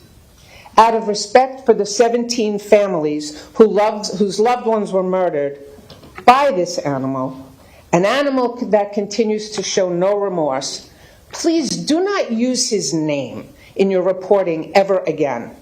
Please refer to him of who he is, the confessed, convicted Parkland mass murderer. Please bear with me for a little longer. Promise not like Mike, I promise. Okay. It's okay. To the state's trial attorneys, Michael Satz, Carolyn McCann, Jeff Marcus, Nicole Chiappone, Stephen Klinger, Aaron Sabitsky, as well as your entire staff, including the victims' advocates. When we first began this case, you answered all my questions, and I had so many questions. You explained to me that this is the perfect death penalty case because I was not aware of what the difference really was for the death penalty or life in prison without parole. Mr. Satz, you took the time and explained and promised me. You said, this is a very important case. The reason we go for the death penalty in this case is because you and your team wanted to make sure that it was not going to be just another mass shooting. You promised that the Parkland shooting case, every single one of our loved ones would be known by name, by face, who they were, their age. Nobody, if they ever heard Parkland again, would not know about every one of those loved ones that were murdered. You fulfilled your promise. For that, I thank you from the bottom of my heart. You kept your promise. The case that you all put on was flawless, okay? You proved every aggravating factor. Every one of you, for me, and I'm sure I speak for all the families, you were patient, you were supportive, you were kind, You were caring. You were in this with your hearts. You understood. You answered every single question, no matter what time in the middle of the night. We had all your cell phone numbers, okay? You became a family. You became a family to me, and you became a family to Michael. I cannot thank you enough. To you, Judge Shearer, thank you for handling this extraordinarily difficult trial in such a professional and compassionate manner. Thank you so much for everything that you've done. To everyone who can hear my voice or see me today, these are the names and faces I want you to remember. These are our loved ones who were murdered on February 14th, 2018.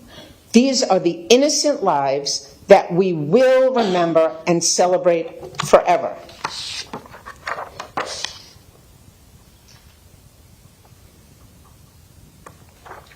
Alyssa Alhadef, 14. Martin Duque Anguiano, 14. Nicholas Dworet, 17. Aaron Feiss, 37. Jamie Guttenberg, 14. Chris Hickson, 49. Luke Hoyer, 15. Carol Loughran, 14. Gina Maltalto, 14. Joaquin Oliver, 17. Elena Petty, 14. Meadow Pollock, 18. Helena Ramsey, 17. Alex Schachter, 14. Carmen Schentrup, 16. Peter Wang, 15. My irreplaceable son, Scott Beagle, 35, who I will honor, cherish, and love for every day of the rest of my life. Thank you.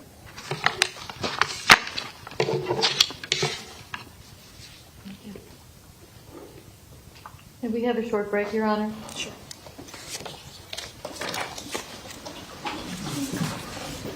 So once again, David, very emotional testimony from some of these family members. That was Michael Shulman and Linda Beagle Shulman, the parents of Scott Beagle. Both of them very emotional, addressing the defendant, talking about the loss of their loved one, what he meant to their family. And then we heard Michael Shulman's call for, wait, was it his call or was it Fred Guttenberg's call? It was Fred Guttenberg's for call. the resignation of Gordon Weeks, the public defender. And this goes back to what happened yesterday in court. Certainly a different scene today in court than it was yesterday, where the public defender was calling out the victims' families for what they had to say. And today, the victims' families turned the tables and was calling out the public defender, and a number of them pointing out that who suffered the most? Those of us who survived, and those of us who were here today. No one suffered more than we did, than perhaps the other victims who survived. And so quite a turning of the tables from the sentiment that was going around yesterday after what took place in the courtroom and the judge trying to get things under control. A very emotional 2 days for all of these people. And today they sort of centered and gathered their emotions and put it forward towards getting this message across. Again, closure in some way for them to say their last final words to the defendant, and for others to air what they believed is the message that needs to go forward. I want to point out, you just saw moments ago, that was Manny Oliver in the courtroom. He has not been there. His wife, Patricia Oliver, with some very powerful testimony yesterday. Their daughter has been in the courtroom as well. Joaquin's girlfriend gave a statement today, but today for the first time we're seeing Manuel Oliver, so I don't know if that means that he plans to say something, but he is in the courtroom as well. Fred Guttenberg had said for weeks after the verdict was in, which is something that these family members did not want, he said, listen, I'm done, I'm over it, I'm moving forward, and then he decided after what happened yesterday, listen, I need to say my piece. It really triggered a point with him, what was said yesterday, and he told us all why it was that he was quiet until today and why he wanted to say what he wanted to say. Remember, there is no limit to the number of people who can speak on behalf of a dead victim or the victims themselves who wanted to come in and speak. And so the court really can't limit the number of people who can talk. So while perhaps the defense doesn't want to hear any more, there's really no way for them to curtail what's taking place. And the judge is letting this all play out, and the people are coming forward and they're speaking and they're saying what's on their mind. We heard them today blame a number of people throughout the system itself, outside of the system, and this is their opportunity to get their message out and to leave a different type of legacy from what happened in Parkland. One team that was not blamed and given praise was the prosecution, and Michael Shulman made sure that that was said, and so did Linda Shulman as well. And in fact, at one point, there were some camera shots on Carolyn McCann and on Michael Satz, who's the lead prosecutor, who looked like he had tears in his eyes. I can't even imagine. You've been an attorney for a long time. You know, you have this case and you have done your research. You've talked to victims' families. You've gotten everything together. You try your hardest. You do so much research. And then in the end, you know, for lack of a better term, you lose. You know, somebody's got to be a winner and a loser, I guess. I don't know what the right term is. But, you know, that's got to be for this state team. This is something that they've poured their hearts out over, and now this is how it's concluding. You prepare yourself to do the best. You can't ever promise anything because it's in the hands of 6 or 12 people who have to come to this unanimous decision. And so you do your best. And quite frankly, you always believe that you're going to win, because if you don't, you're going to lose. And so that's the way the state went into this. They believed that they were going to win. That's what they're telling these victims and the next of kin, and they're there as a security blanket for them. They're going to do the best job that they can do, but again, at the end of the day, it comes down to what these 12 people thought was the appropriate punishment, or 12 people think somebody is guilty or not guilty. And that's one of the things that the family members wanted to really drive home. Listen, we disagree with what the jury decided. We may disagree with how the system works. We may disagree with the fact that Florida now requires a unanimous decision for a recommendation for death, but we don't think that you failed us. You did not fail us. And that was what they said to the state team. Nobody likes to lose. Because if you like to lose, then I'm not sure who said it, what sports manager, and, you know, I'm going to, butcher it. But if you think that you're going to lose, then you are going to lose. And so no one likes to be on the losing end. And yes, it was a great disappointment for them. And to that degree, to hear the people who you represent come back and tell you that they appreciate the hard work that you did, that they know you tried your best, is comforting to some degree to them. And that's a lot of what we heard today from the people who have spoken so far.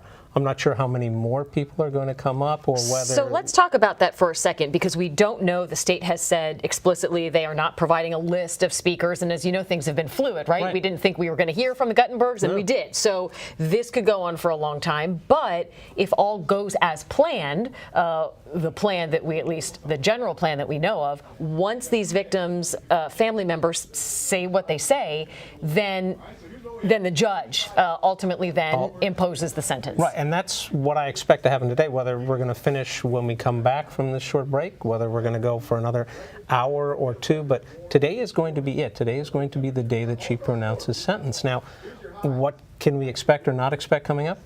Every defendant is given a right to do what's called an allocution, and that's an opportunity to say something to the judge before the judge sentences you. Now, whether or not Cruz is going to say something, whether his lawyers have told him he shouldn't say anything, and whether against their better judgment he's going to get up and say something. Is he allowed in an elocution to address the family members, the court itself, the gallery? He's allowed to address the court before sentence is imposed. And in cases where a defendant has entered a plea and is trying to convince a judge what the sentence should be, they generally apologize to everyone who's involved for the actions that they've undertaken, but I don't think this defendant is capable of doing that, nor is he going to do that. So he may or may not speak, so we might hear from him, and then it's up to the judge to impose a sentence. And She has to impose a life sentence for the 17 victims who were murdered. She doesn't have any choice.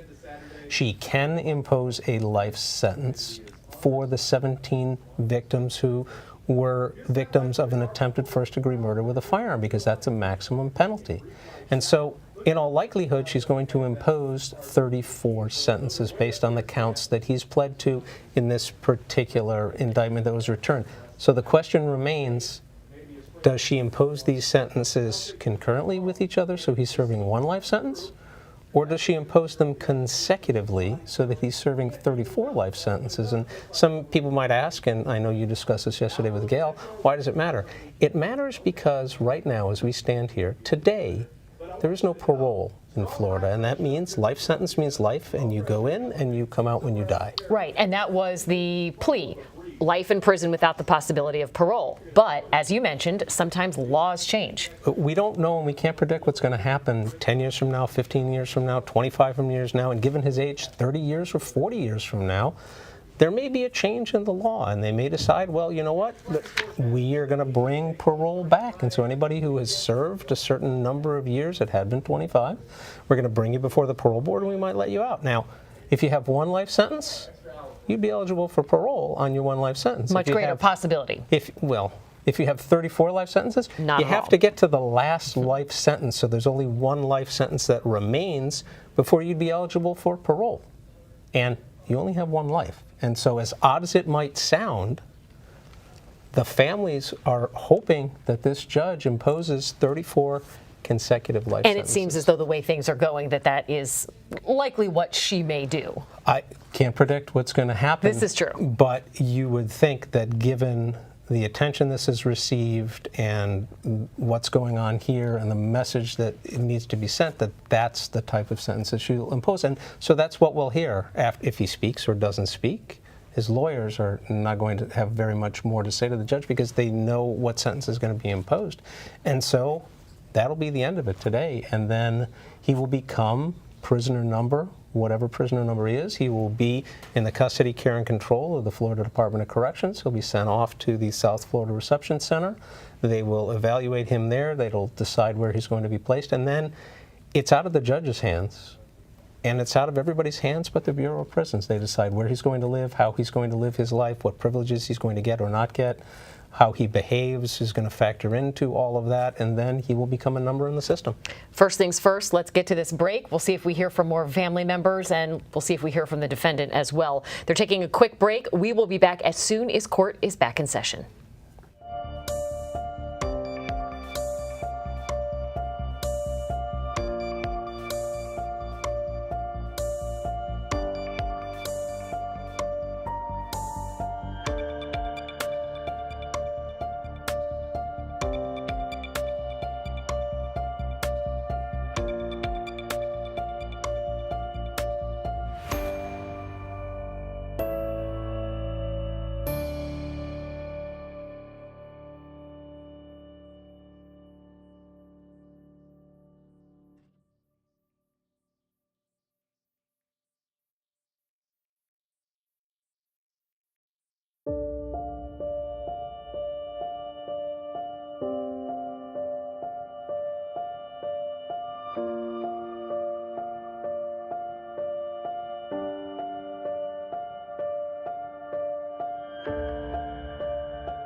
Welcome back. This is the sentencing of the Parkland school shooter. I'm Janine Stanwood with our legal expert, David Weinstein. We believe that family statements will continue, so let's listen.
Your Honor, everyone's here? Okay.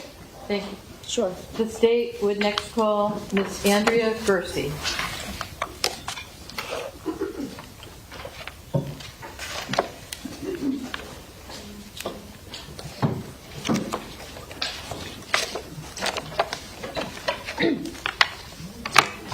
Good afternoon. Hi.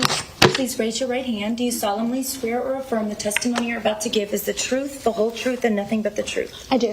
Thank you. You can put your hand down. Please state your full name and spell your last name for the record. Andrea Gersey, Ghersi. Okay, thank you. Ms. Gersey, would you like to give a statement on behalf of your brother, Joaquin Oliver? Yes. Please do so. Okay. So I wasn't going to say anything until yesterday's events. So I will start with this. To you, I would never, ever, ever sit down and write anything about you and take my time. So like Debbie Hickson said, you will cease to exist after today. I just hope that your fellow inmates take real nice and cozy care of you. Okay. So, I wasn't going to say anything today, but in light of yesterday's events, I decided I would not allow any of you to make us out to be the kind of people that resort to any kind of threats, especially threats towards children. No one in this courtroom has had to go through what we have had to go through. Statement by Gordon Weeks. What exactly have you had to go through? Did you have to sit here for the past few months and listen to medical experts describe how many shots your loved one received? How much they suffered while being hunted down by the murderer? Are you that out of touch? Ms. McNeil, were your feelings hurt yesterday? Because here I thought you were a soulless person along with your fabulous team. Since the entirety of this trial, you have behaved as such, not once looking over at us, instead feeling empathy and compassion for the murderer. Whatever so-called attacks you're receiving, you brought upon yourselves, each and every one of you. Had you handled this case with more class and professionalism, we perhaps could have focused our negative feelings solely on the murderer. But professionalism, class, and respect is something only the prosecution seems to be acquainted with. I will repeat your words. Remember, this was a personal moral decision you all made. Like when you decide to marry someone, or when you don't want to marry someone. So look into your heart, look into your soul, and learn to live with the fact that you condone the slaughter of 17 innocents. But I promise you that one day, I don't know when, you will ask yourself, did I make the right decision? Thank you, Your Honor, for the way you conducted this entire trial. Mike, Jeff, Carolyn, Nicole, Stephen, Aaron, and Lori, thank you all from the bottom of my heart. You did not fail any of us at all. You are part of my family, and we are eternally grateful for each and one of you. Eagles Heaven and State Advocates, thank you from the bottom of my heart. Thank you.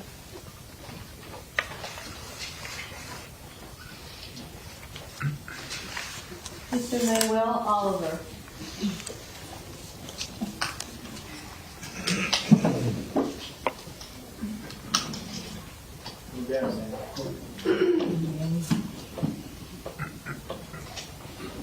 Good afternoon, Mr. Oliver. Good afternoon. Please raise your right hand. Do you solemnly swear or affirm the testimony you're about to give is the truth, the whole truth, and nothing but the truth? I do, yes. Thank you, sir. You can put your hand down and please state your full name for the record. My name is Manuel Oliver, and I am Joaquin Oliver's dad. Mr. Oliver, would you like to say something on behalf of your son Joaquin? Yes, I do. Please do.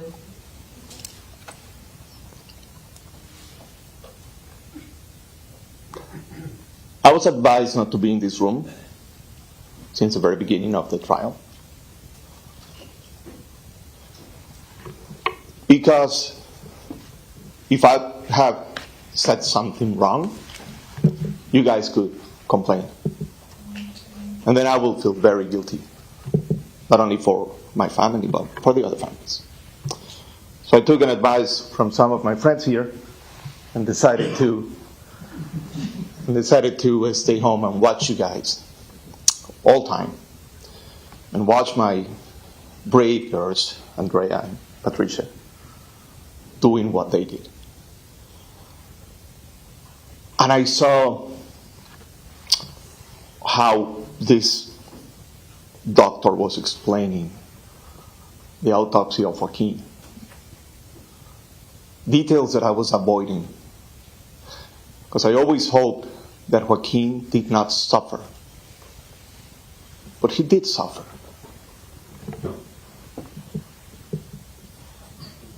You shot my kid 4 times. You blew his head, his marvelous brain and ideas and dreams. You destroyed them. You shot him 4 times. You needed an AR-15 to do that, because otherwise Joaquin will have beaten the shit out of you. So you were coward enough.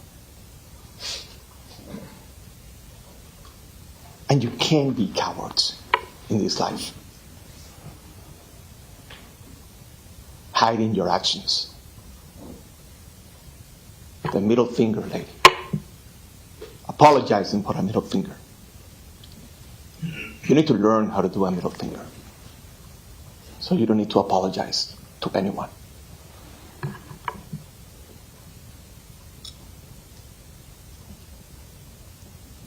Yesterday I heard all of you concerned about your children. It's ironic and unreal.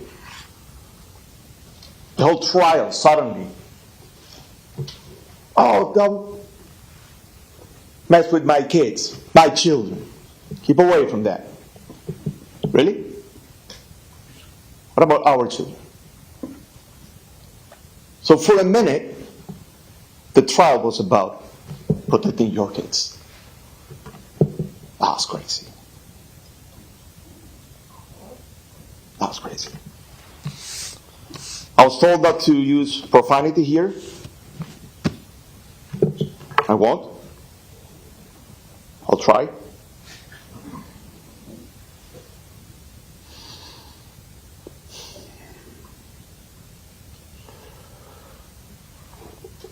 I think that one of the reasons that you did this, I'm talking to you right now,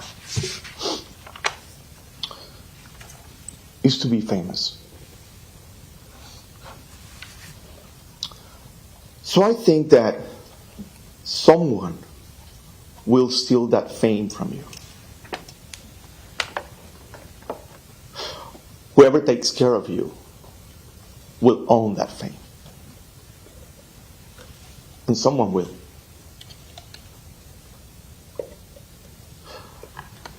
You're going to die before me. And I will celebrate when you die.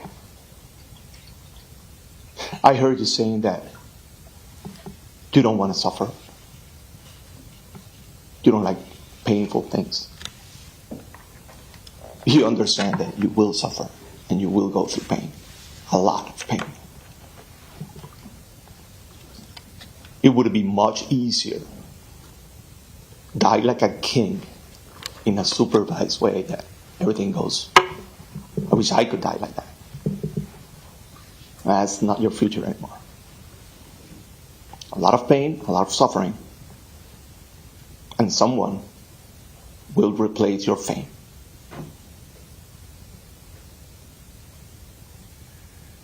And I'm closing this chapter today, but you're not.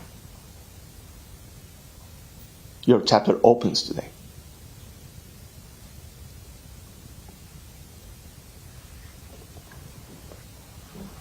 And Joaquin is with us, his mom, with me. We are with him every single day. That day, you didn't kill me. You didn't kill Patricia. So we are still Joaquin's parents. And Andrea is still Joaquin's sister. And we do what parents do. We come here and let you know what is right or wrong when you fuck with our children.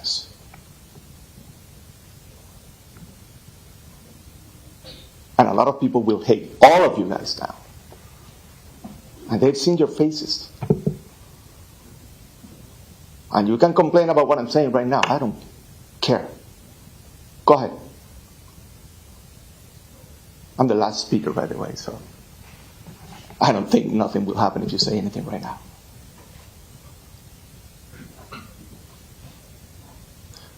And I have another message for you. It's not cool what you did.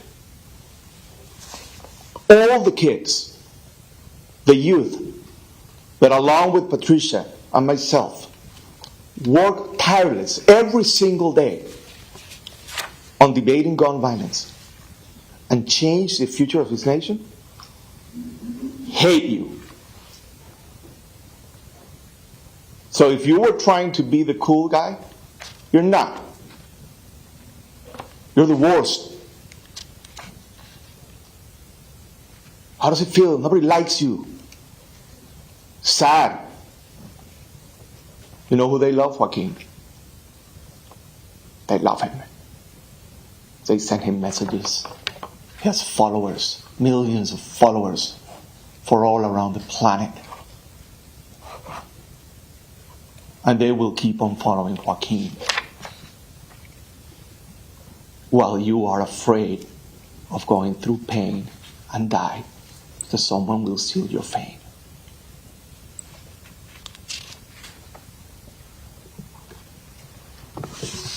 And this should be our chance to be very clear, sending a precedent out there, which is something that I was hoping it could happen here, but I'm afraid it didn't.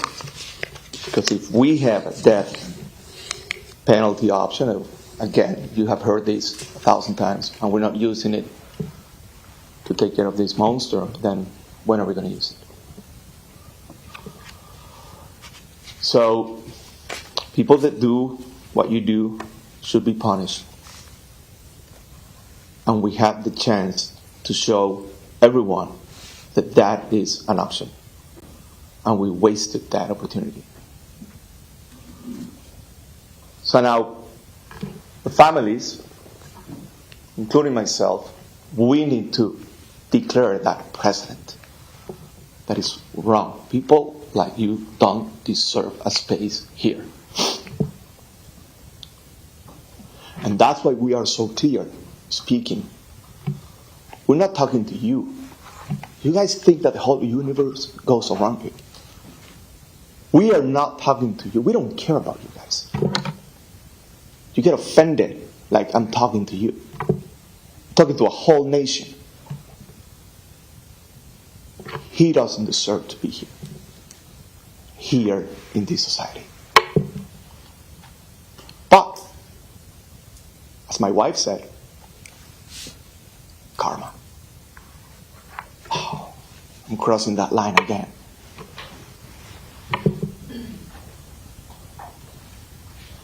You did a great job. You did your best, and I know that. I can feel it. I saw it. And I admire all the families that were here, spending hours, days. I was with you. Trust me. I was crying in my office. Breakdowns. But I followed my friend's Fred advice. Stay home, man. But not today, because today I can say whatever I want. And I can dress however I want.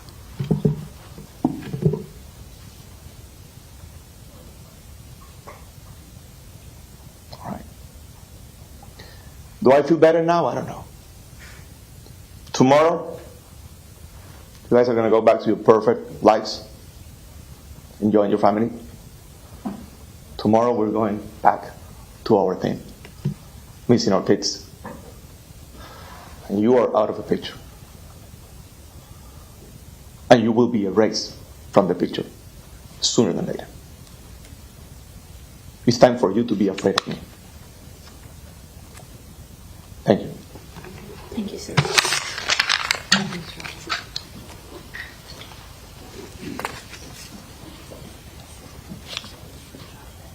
State has no more witnesses, Your Honor. Does the defense have any testimony or evidence that you wish to present at this time?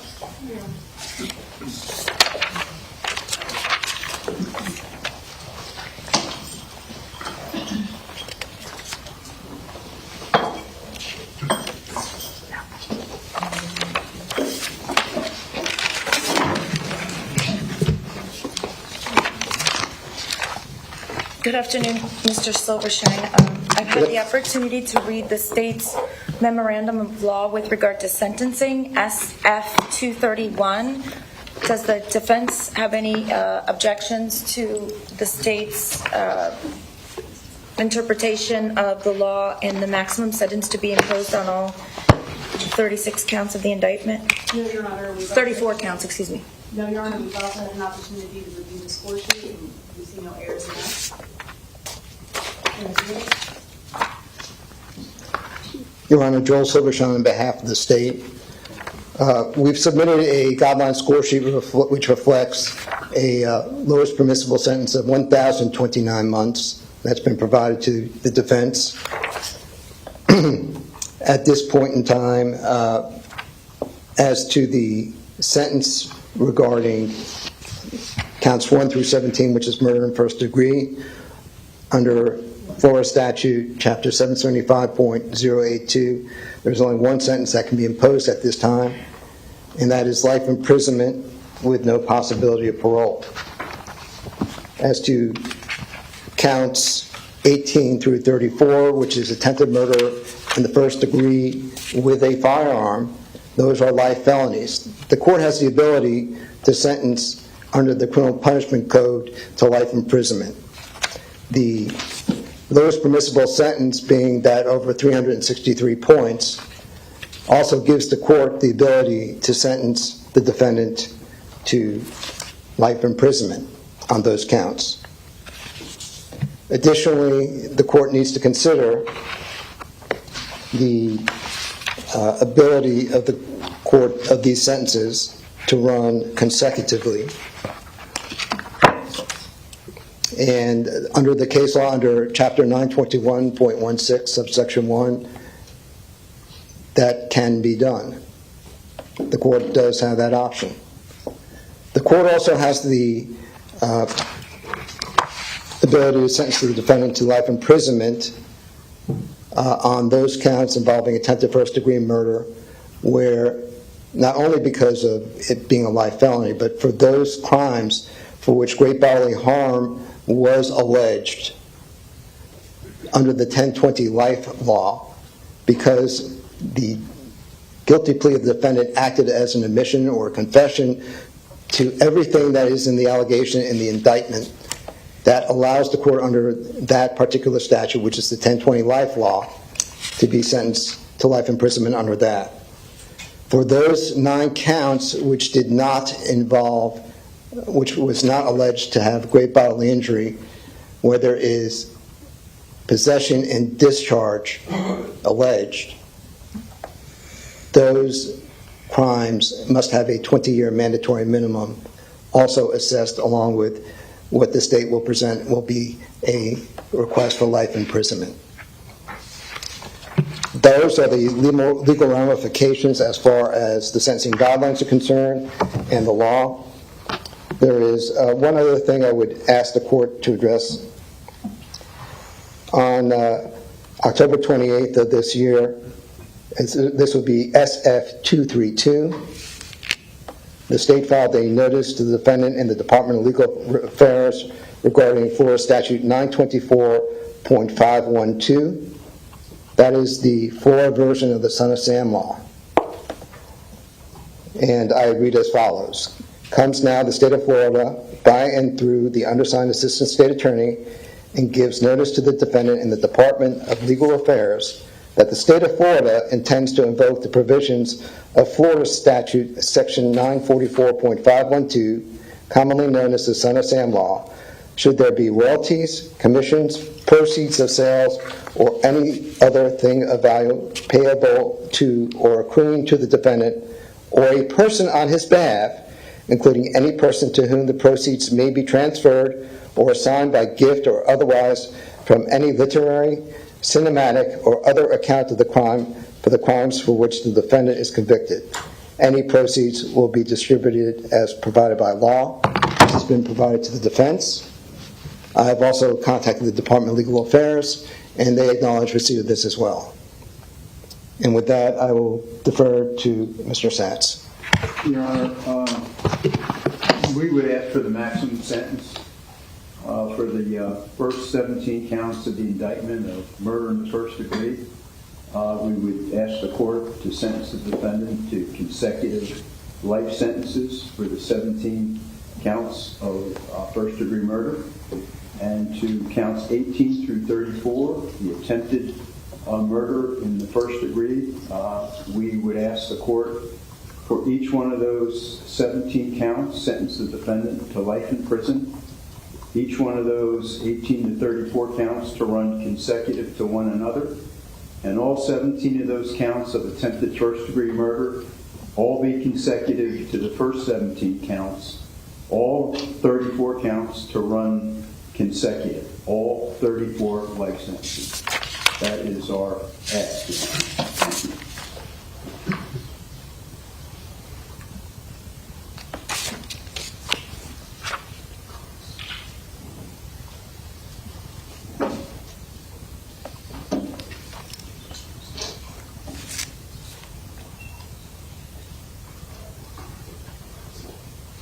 Your Honor? Yes. May I address the court on restitution for a moment? Sure. Judge, I need to supply to the defense and to the court 34 restitution orders, and we are asking the court to issue an individual restitution order for each of the victims to 34 counts, but to also reserve jurisdiction for the amount of restitution. I have been in touch with Mrs. Neal and informed her that we were still gathering the various numbers and paperwork with the individual victims and families. And I believe she was in agreement with the court ordering restitution, but setting aside and reserving jurisdiction for a later time to have a hearing on restitution. So there's no amount on any count currently. It's just you want me to enter an open order of ordering restitution and reserving as to the specific amount on each of the 34 counts. Yes, ma'am.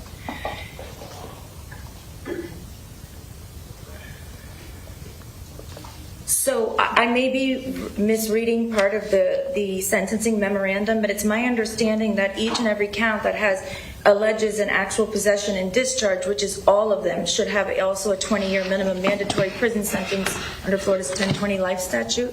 No, Your Honor. There are 9 counts which do not allege great bodily harm. Okay. There are 8 counts which allege great bodily harm. Right. And under the 1020 life law, it's 25 to life. We're asking the court, in addition to the life sentence which the court can impose, also a life sentence under section 775.087. But wouldn't all of the 17 counts of attempted first-degree murder, because there was and it's not alleged anymore because he pled to it, a proven fact of discharging a firearm, would not they all have 20-year minimum mandatory prison sentences? Some are 25 to life, of the way they are charged in the indictment. So I understand you're asking me to sentence all 17 counts of attempted first-degree murder to life in prison. Correct. With a 10-20 life firearm minimum mandatory prison sentence. Depending on the way that the count is done. So I saw where you said 20 years on 19, 21, 22, 23, 24, 25, 27, 31, and 32. Correct. And then what minimum mandatory are you asking, if any, to impose on the victims that suffered great bodily harm? It's 25 to life, so it would be life imprisonment With a mandatory minimum life imprisonment under 775-087.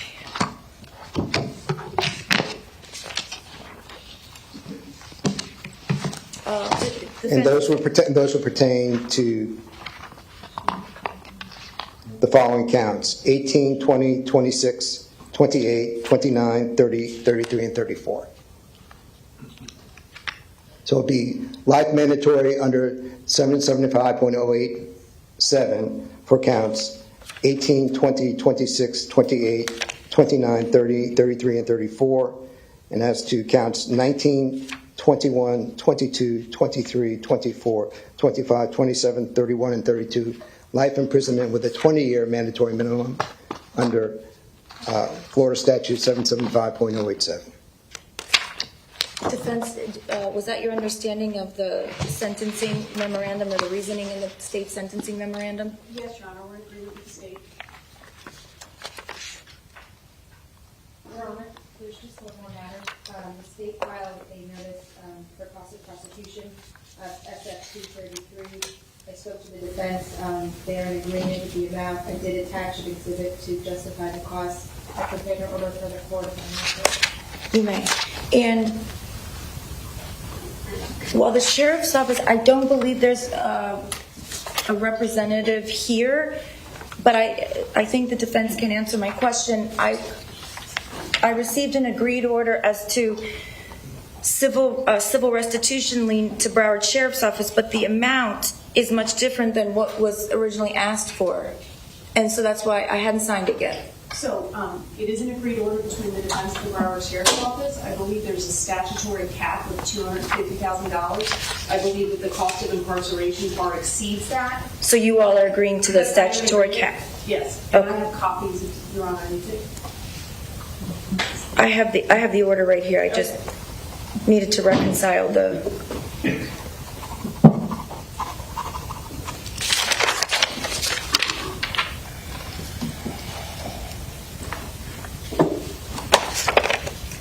All right, Mr. Cruz, please raise your right hand. Do you solemnly swear or affirm the testimony you're about to give is the truth, the whole truth, and nothing but the truth? You can put your hand down. And Mr. Cruz, you pled guilty before this court on all 34 counts as alleged in the indictment on October 20th of 2021. At that time, I questioned you in depth as to your ability to understand the proceedings, your ability to consult with counsel, your ability to follow along. My observations of you during the course of the trial, including today, are that you are in fact following along, that you are in fact consulting with counsel when needed, and that you are not having any difficulty understanding the proceedings here today. Sir, has anything changed since the time that I accepted your plea, other than the fact that during your plea you were not on medication, and it's my understanding that you are now on medication? Is that correct? Yes, ma'am. Are you taking your medication as prescribed by your medical physicians in the jail? You're not taking any more or any less. Is that correct?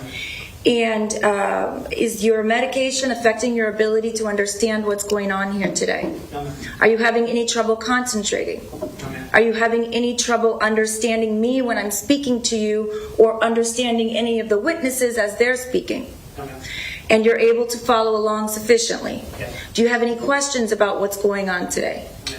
Have you had sufficient time to speak with your lawyers? Yes, I have. Okay, at this time, the court's previous finding that the defendant is making a knowing, intelligent, and voluntary waiver of his rights stands. I do believe that he is competent to go forward in this proceeding, and that's based upon his answers to my questions as well as the court's own observations of the defendant.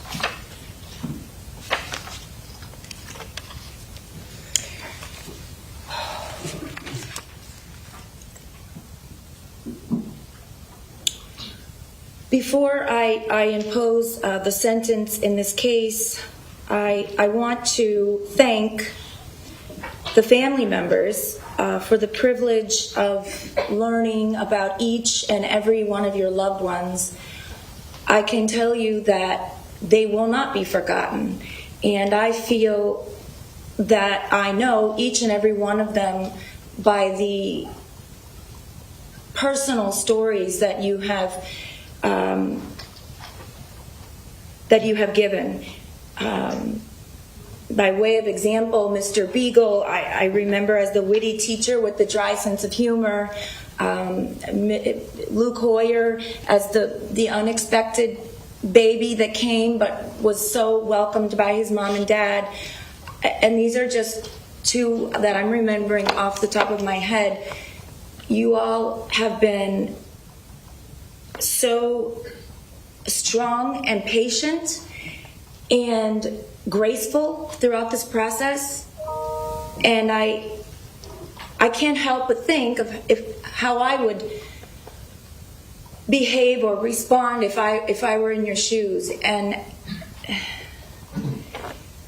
the way that you have grieved so gracefully and have shown extraordinary restraint throughout this process is something that I've never seen.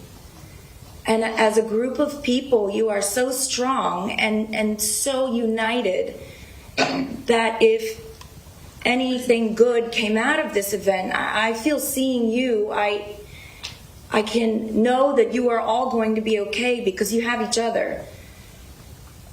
I know that that doesn't help at all, and if I could take your pain away or carry your pain for you just for 5 minutes so that you could breathe, I would. Because I can't even imagine what you go through each day.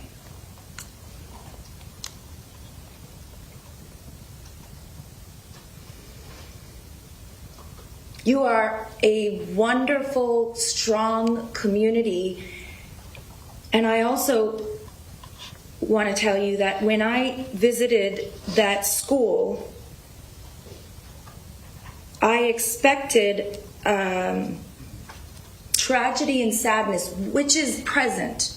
However, that school is still thriving, and it's a beautiful campus. And it's not broken like one would expect. And I think that that is due to the strength of you all and your community.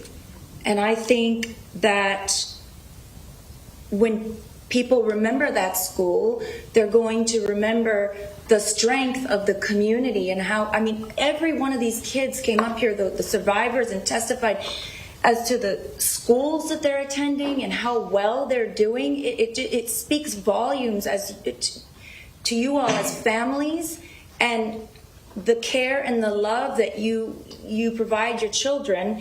And I couldn't help but notice when the survivors came in and testified that their family units came with them and were there for them. And I can't think of any other instance in one community where so many children would have not one, not two, but a group of loving family members to support them. And that's how I will always think of MSD, just as a great school that will survive, like you all have.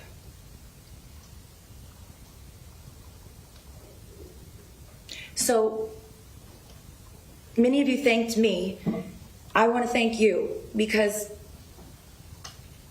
you were ordered so that we could have a fair and clean trial. You were ordered not to have emotional reactions, to show restraint that I don't believe. I think I would be like Mr. Oliver, and I would have to be in my office because I don't believe I would be able to show the restraint that you all showed, and I thank you for that.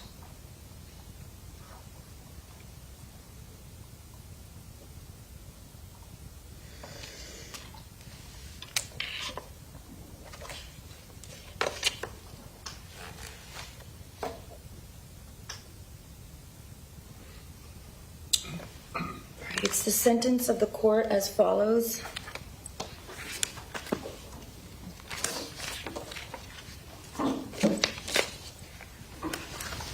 Count 1 of the indictment, the murder in the first degree of Luke Hoyer, the court imposes a sentence of life in prison without the possibility of parole. Count 2 of the indictment, the murder in the first degree of Martin, Duque, and Quiano, the court imposes a mandatory life sentence without the possibility of parole. Count 3 of the indictment, the murder in the first degree of Gina Montalto, the court imposes a mandatory life sentence without the possibility of parole. Count 4 of the indictment, the murder in the first degree of Alexander Schachter, the court imposes a mandatory life sentence without the possibility of parole. Count 5 of the indictment, the murder in the first degree of Elena Petty, the court imposes a mandatory life sentence without the possibility of parole. Count 6 of the indictment for the murder in the first degree of Alyssa Alhadef, the court imposes a mandatory life sentence without the possibility of parole.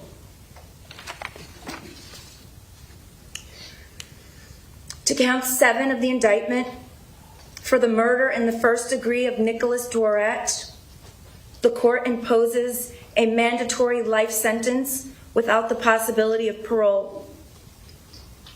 Count 8 for the murder in the first degree of Helena Ramsey, the court imposes a life sentence, mandatory life sentence without the possibility of parole. Count 9 for the murder in the first degree of Christopher Hickson, the court imposes a mandatory life sentence without the possibility of parole. Count 10 for the murder in the first degree of Carmen Schentrup, the court imposes a mandatory life sentence without the possibility of parole. Count 11 for the murder in the first degree of Aaron Feiss, the court imposes a mandatory life sentence without the possibility of parole. Count 12 for the murder in the first degree of Scott Beagle, the court imposes a mandatory life sentence without the possibility of parole. Count 13, the murder in the first degree of Meadow Pollock, the court imposes a mandatory life sentence without the possibility of parole. Count 14, for the murder in the first degree of Kara Loughran, the court imposes a mandatory life sentence without the possibility of parole. Count 15, for the murder in the first degree of Joaquin Oliver, the court imposes a mandatory life sentence without the possibility of parole. Count 16, for the murder in the first degree of Jamie Guttenberg, the court imposes a mandatory life sentence without the possibility of parole. Count 17, for the murder in the first degree of Peter Wang, the court imposes a mandatory life sentence without the possibility of parole. Count 18, for the attempted murder in the first degree of Ashley Baez, the court imposes a life sentence with a minimum mandatory, Mr. Silverstein, it's 25 to life? Yes. Or do I? We're asking for life, Your Honor. With a mandatory life sentence under Florida's 1020 life statute.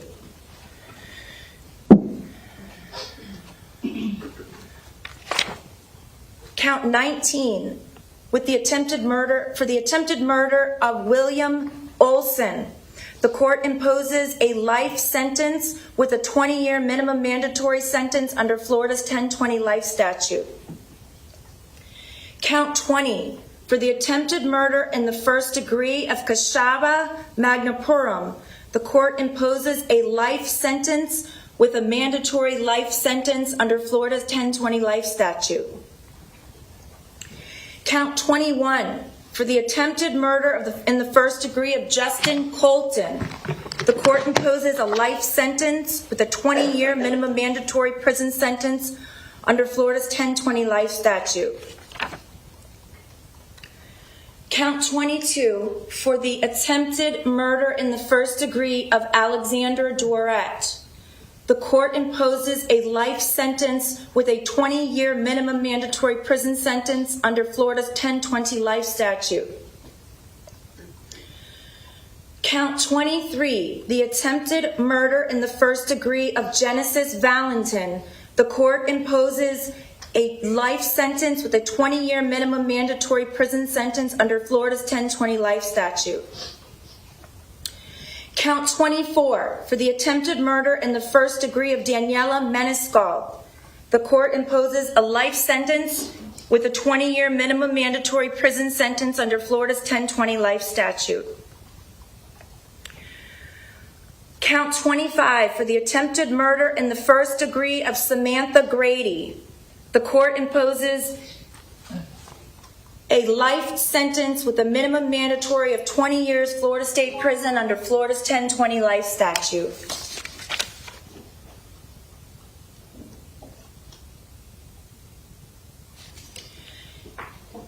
Count 26, for the attempted murder, Mr. Silvershine, I see you're standing up. Did I Just in case. misspeak? Okay. Count 26, for the attempted murder in the first degree of Samantha Fuentes. I'm imposing a life sentence with a minimum mandatory of life under Florida's 1020 life statute. Count 27, for the attempted murder in the first degree of Isabel Checker. The court imposes a life sentence with a minimum mandatory prison sentence of 20 years Florida State Prison under Florida's 1020 life statute. Count 28, for the attempted murder in the first degree of Samantha Mayor. The court imposes a life sentence with a life minimum mandatory prison sentence under Florida 1020 life statute. Count 29, for the attempted murder in the first degree of Benjamin Wickender. The court imposes a life sentence with a minimum mandatory of life in prison under Florida's 1020 life statute. Count 30, for the attempted murder in the first degree of Madeline Wilford. The court imposes a life sentence with a minimum mandatory of 20 years Florida State Prison under Florida's 1020 life statute. Count 31, for the attempted murder in the first degree of Marian Kabachenko. The court imposes a life sentence with a 20-year minimum mandatory sentence under Florida's 1020 life statute.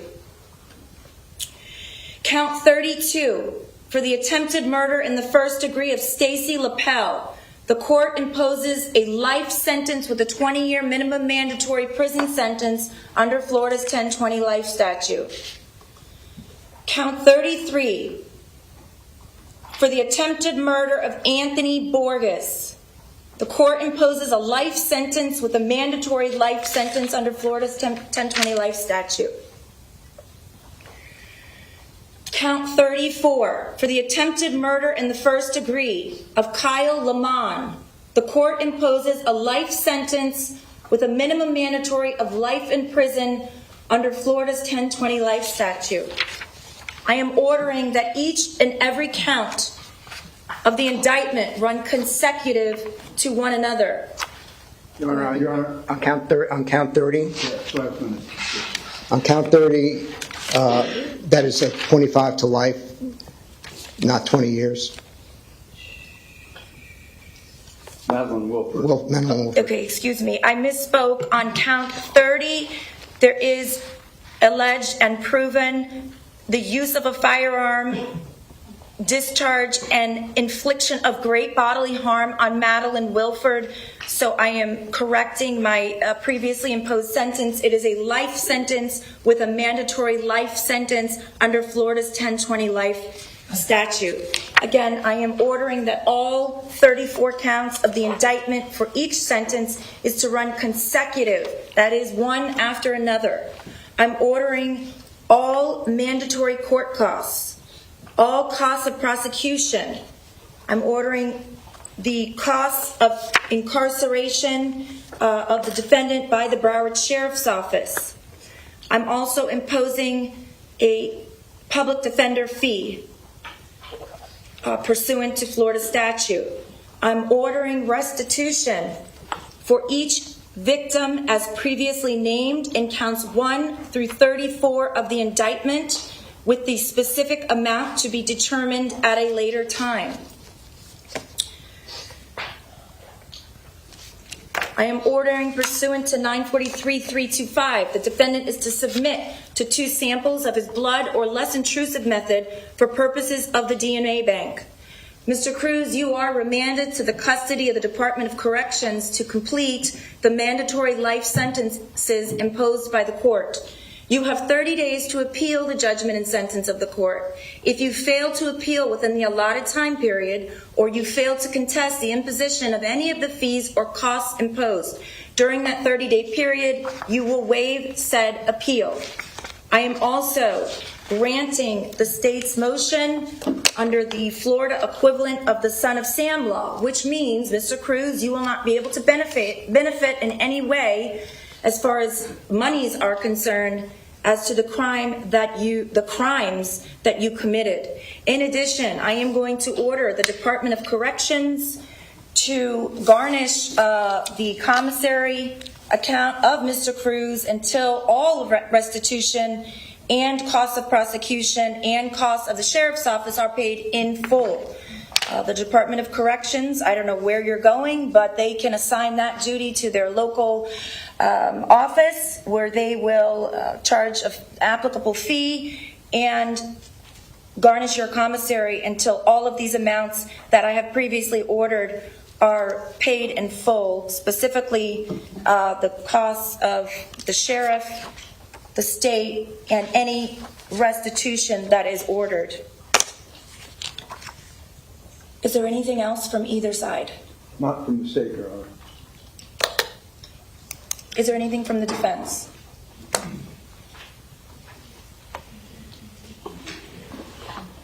Your Honor, the defense waives the PSI at this point. It was previously waived. Then there was some discussion about whether it could be in a death penalty case, but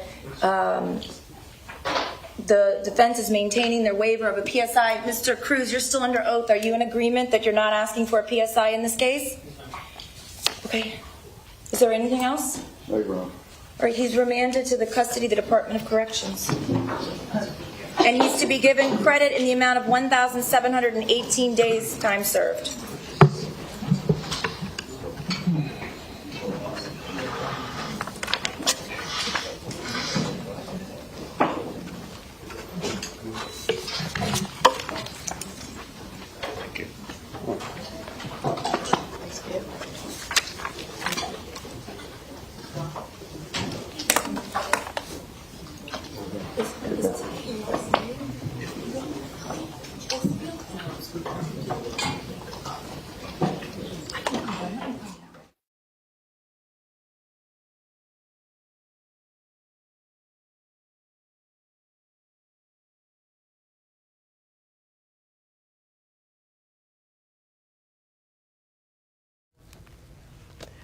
Okay, if you are watching us online or on Local 10, I believe we're also showing this on television as well, court is now adjourned. And what an interesting end to this saga that has been more than 4 years in the making. And as far as this sentencing, it has been more than 4 months in the making of just agonizing testimony, gut-wrenching evidence.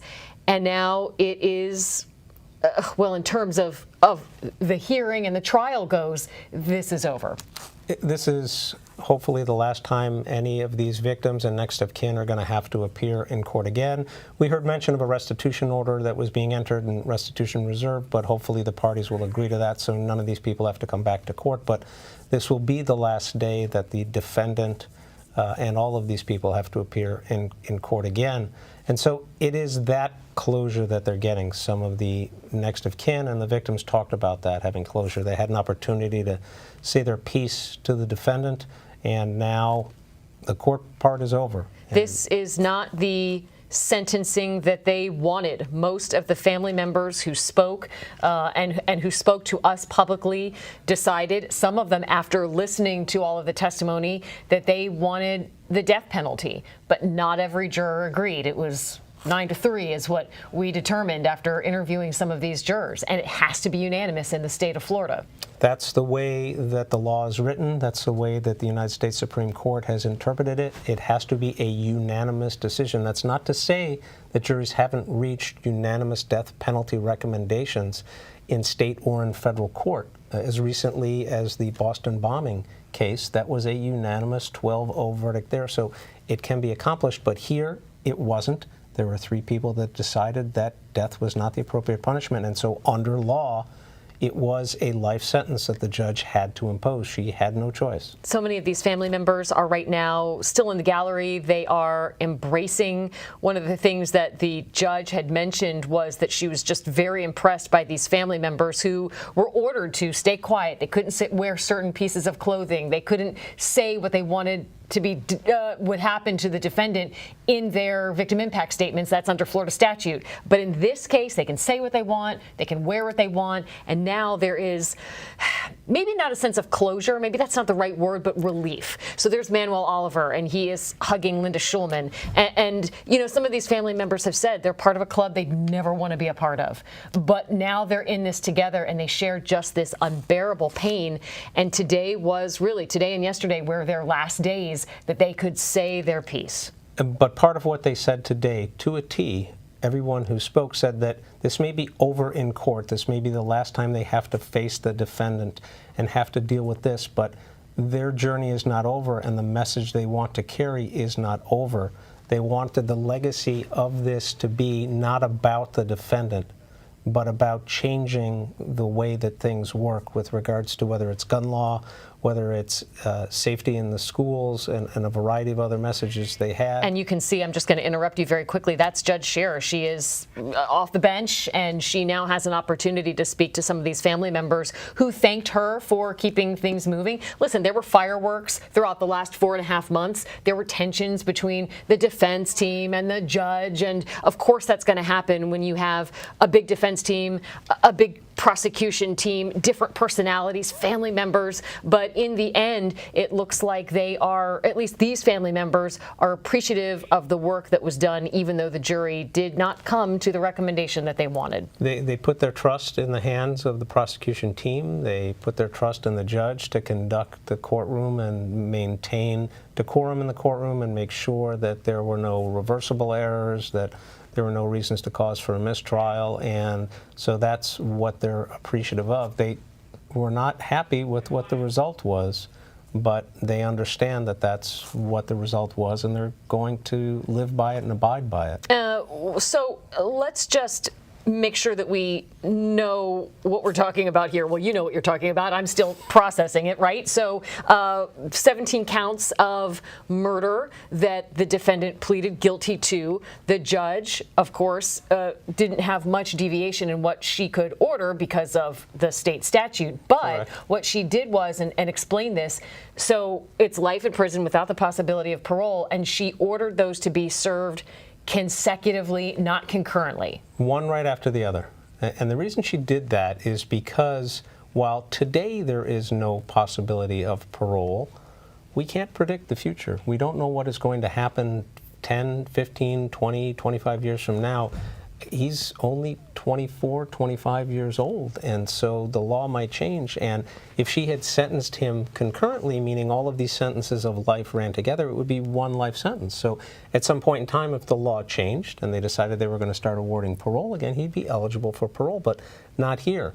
So she ran these sentences one after another, consecutive to each other. And not only for the murder, but also for the attempted murder charges as well. As for the 17 attempted murder charges, 9 of them carried sentences that included a 20-year mandatory minimum. And for the other 8 counts of attempted murder, those carried anywhere from 25 years to life. She imposed mandatory life sentences on those. So he'd have to serve 34 life sentences. He'd have to serve 180 years before he'd even be considered for parole. So for all intents and purposes, he will spend the rest of his life in jail until the day he dies. So what happens next as we go to the seal and as we wrap this up? He is now in the custody of the Florida Department of Corrections. So he's in the jail jumpsuit. He's not with his attorneys anymore. He is now going to where? Back to his jail cell? Will they take him to a transitional center before they decide where he spends his life? Well, that's exactly what will happen here. So for tonight, he goes back to the Broward County Jail. That's where he's lived. He'll go back to his cell. And now it's up to Florida Department of Corrections to decide when are we coming to pick him up. They will take him to the South Florida Reception Center where they will evaluate him, they will classify him, categorize him, and then make a decision as to where he is going to be incarcerated for his life sentences. And it's their responsibility to take care and house him now for the rest of his life. And the judge isn't going to tell them what to do. The victims' families wish certain things might happen, but they don't tell them what to do. The defense attorneys don't tell Department of Corrections what to do. It's up to them. And they will now control his life 24/7 for the rest of his life. And there are a couple of other things that are still going to take place at this point in time. They have entered restitution orders for all 34 counts of conviction. They have entered an order, I believe it was somewhere around $400,000 for costs of prosecution. They're also entered orders that prevent him from profiting off of his life story under what's called the Florida Son of Sam law. So if he wants to write a book with somebody, for example, he could, but the money will go towards restitution as opposed to him being able to profit. And cost of prosecution, there's a lien from the Public Defender's Office for the fees that would have been assessed. There's a lien by the Sheriff's Office for the monies that they've spent on this. And it's not just him, it's anybody who seeks to profit with him from his story. That money is going to not go to him in any way, shape, or form. They're also garnishing his commissary, so all of the money that people were sending to him to use at the commissary, that's going to be taken, that's going to be used to pay off restitution, cost of prosecution. Also, whatever inheritance he might be getting from his deceased parents, anything that comes to him, that's now no longer going to go to him. So he, will spend his life virtually penniless and in the Department of Corrections for them to take care of him. And what the families are hoping is that they don't hear from him again, ever. That's what they all said. This was their again, there's never going to be any closure for a victim. That's always going to, if you're a victim who survived, that stays with you until you die. And for those who are next of kin to the victims, this pain and suffering, we heard it from them over the last 2 days. It's something that they're never going to forget, so that will stay with them. But the closure they have, this is the last time they have to look at him, hear about him, see or have anything to do with him. And so they're done and they're finished, and their hope was he would fall off the map. No one would hear about him again, and then they would continue their efforts to make sure that nothing like this ever happened again to anybody's loved ones. David Weinstein, thank you so much for being here from the very beginning, nearly 5 years after this shooting, 4.5 months of this sentencing. This defendant, the Parkland school shooter, has been now sentenced to life without the possibility of parole. And for these family members, their life stories will continue. They will. You're welcome, Janine. It's been my pleasure to work with you. Thank you for joining us.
And so I'm just going to look here. I'm not going to look at you. No, you can look at me because usually when we do these sound bites, you don't look directly at the camera anyway. Okay. So, yeah, typically you would look at me, yeah. Okay. Let me know when you're rolling. So you're going to get the side of my head, all right? Yeah. You're recording? You're good? Dan, you said you're recording, right?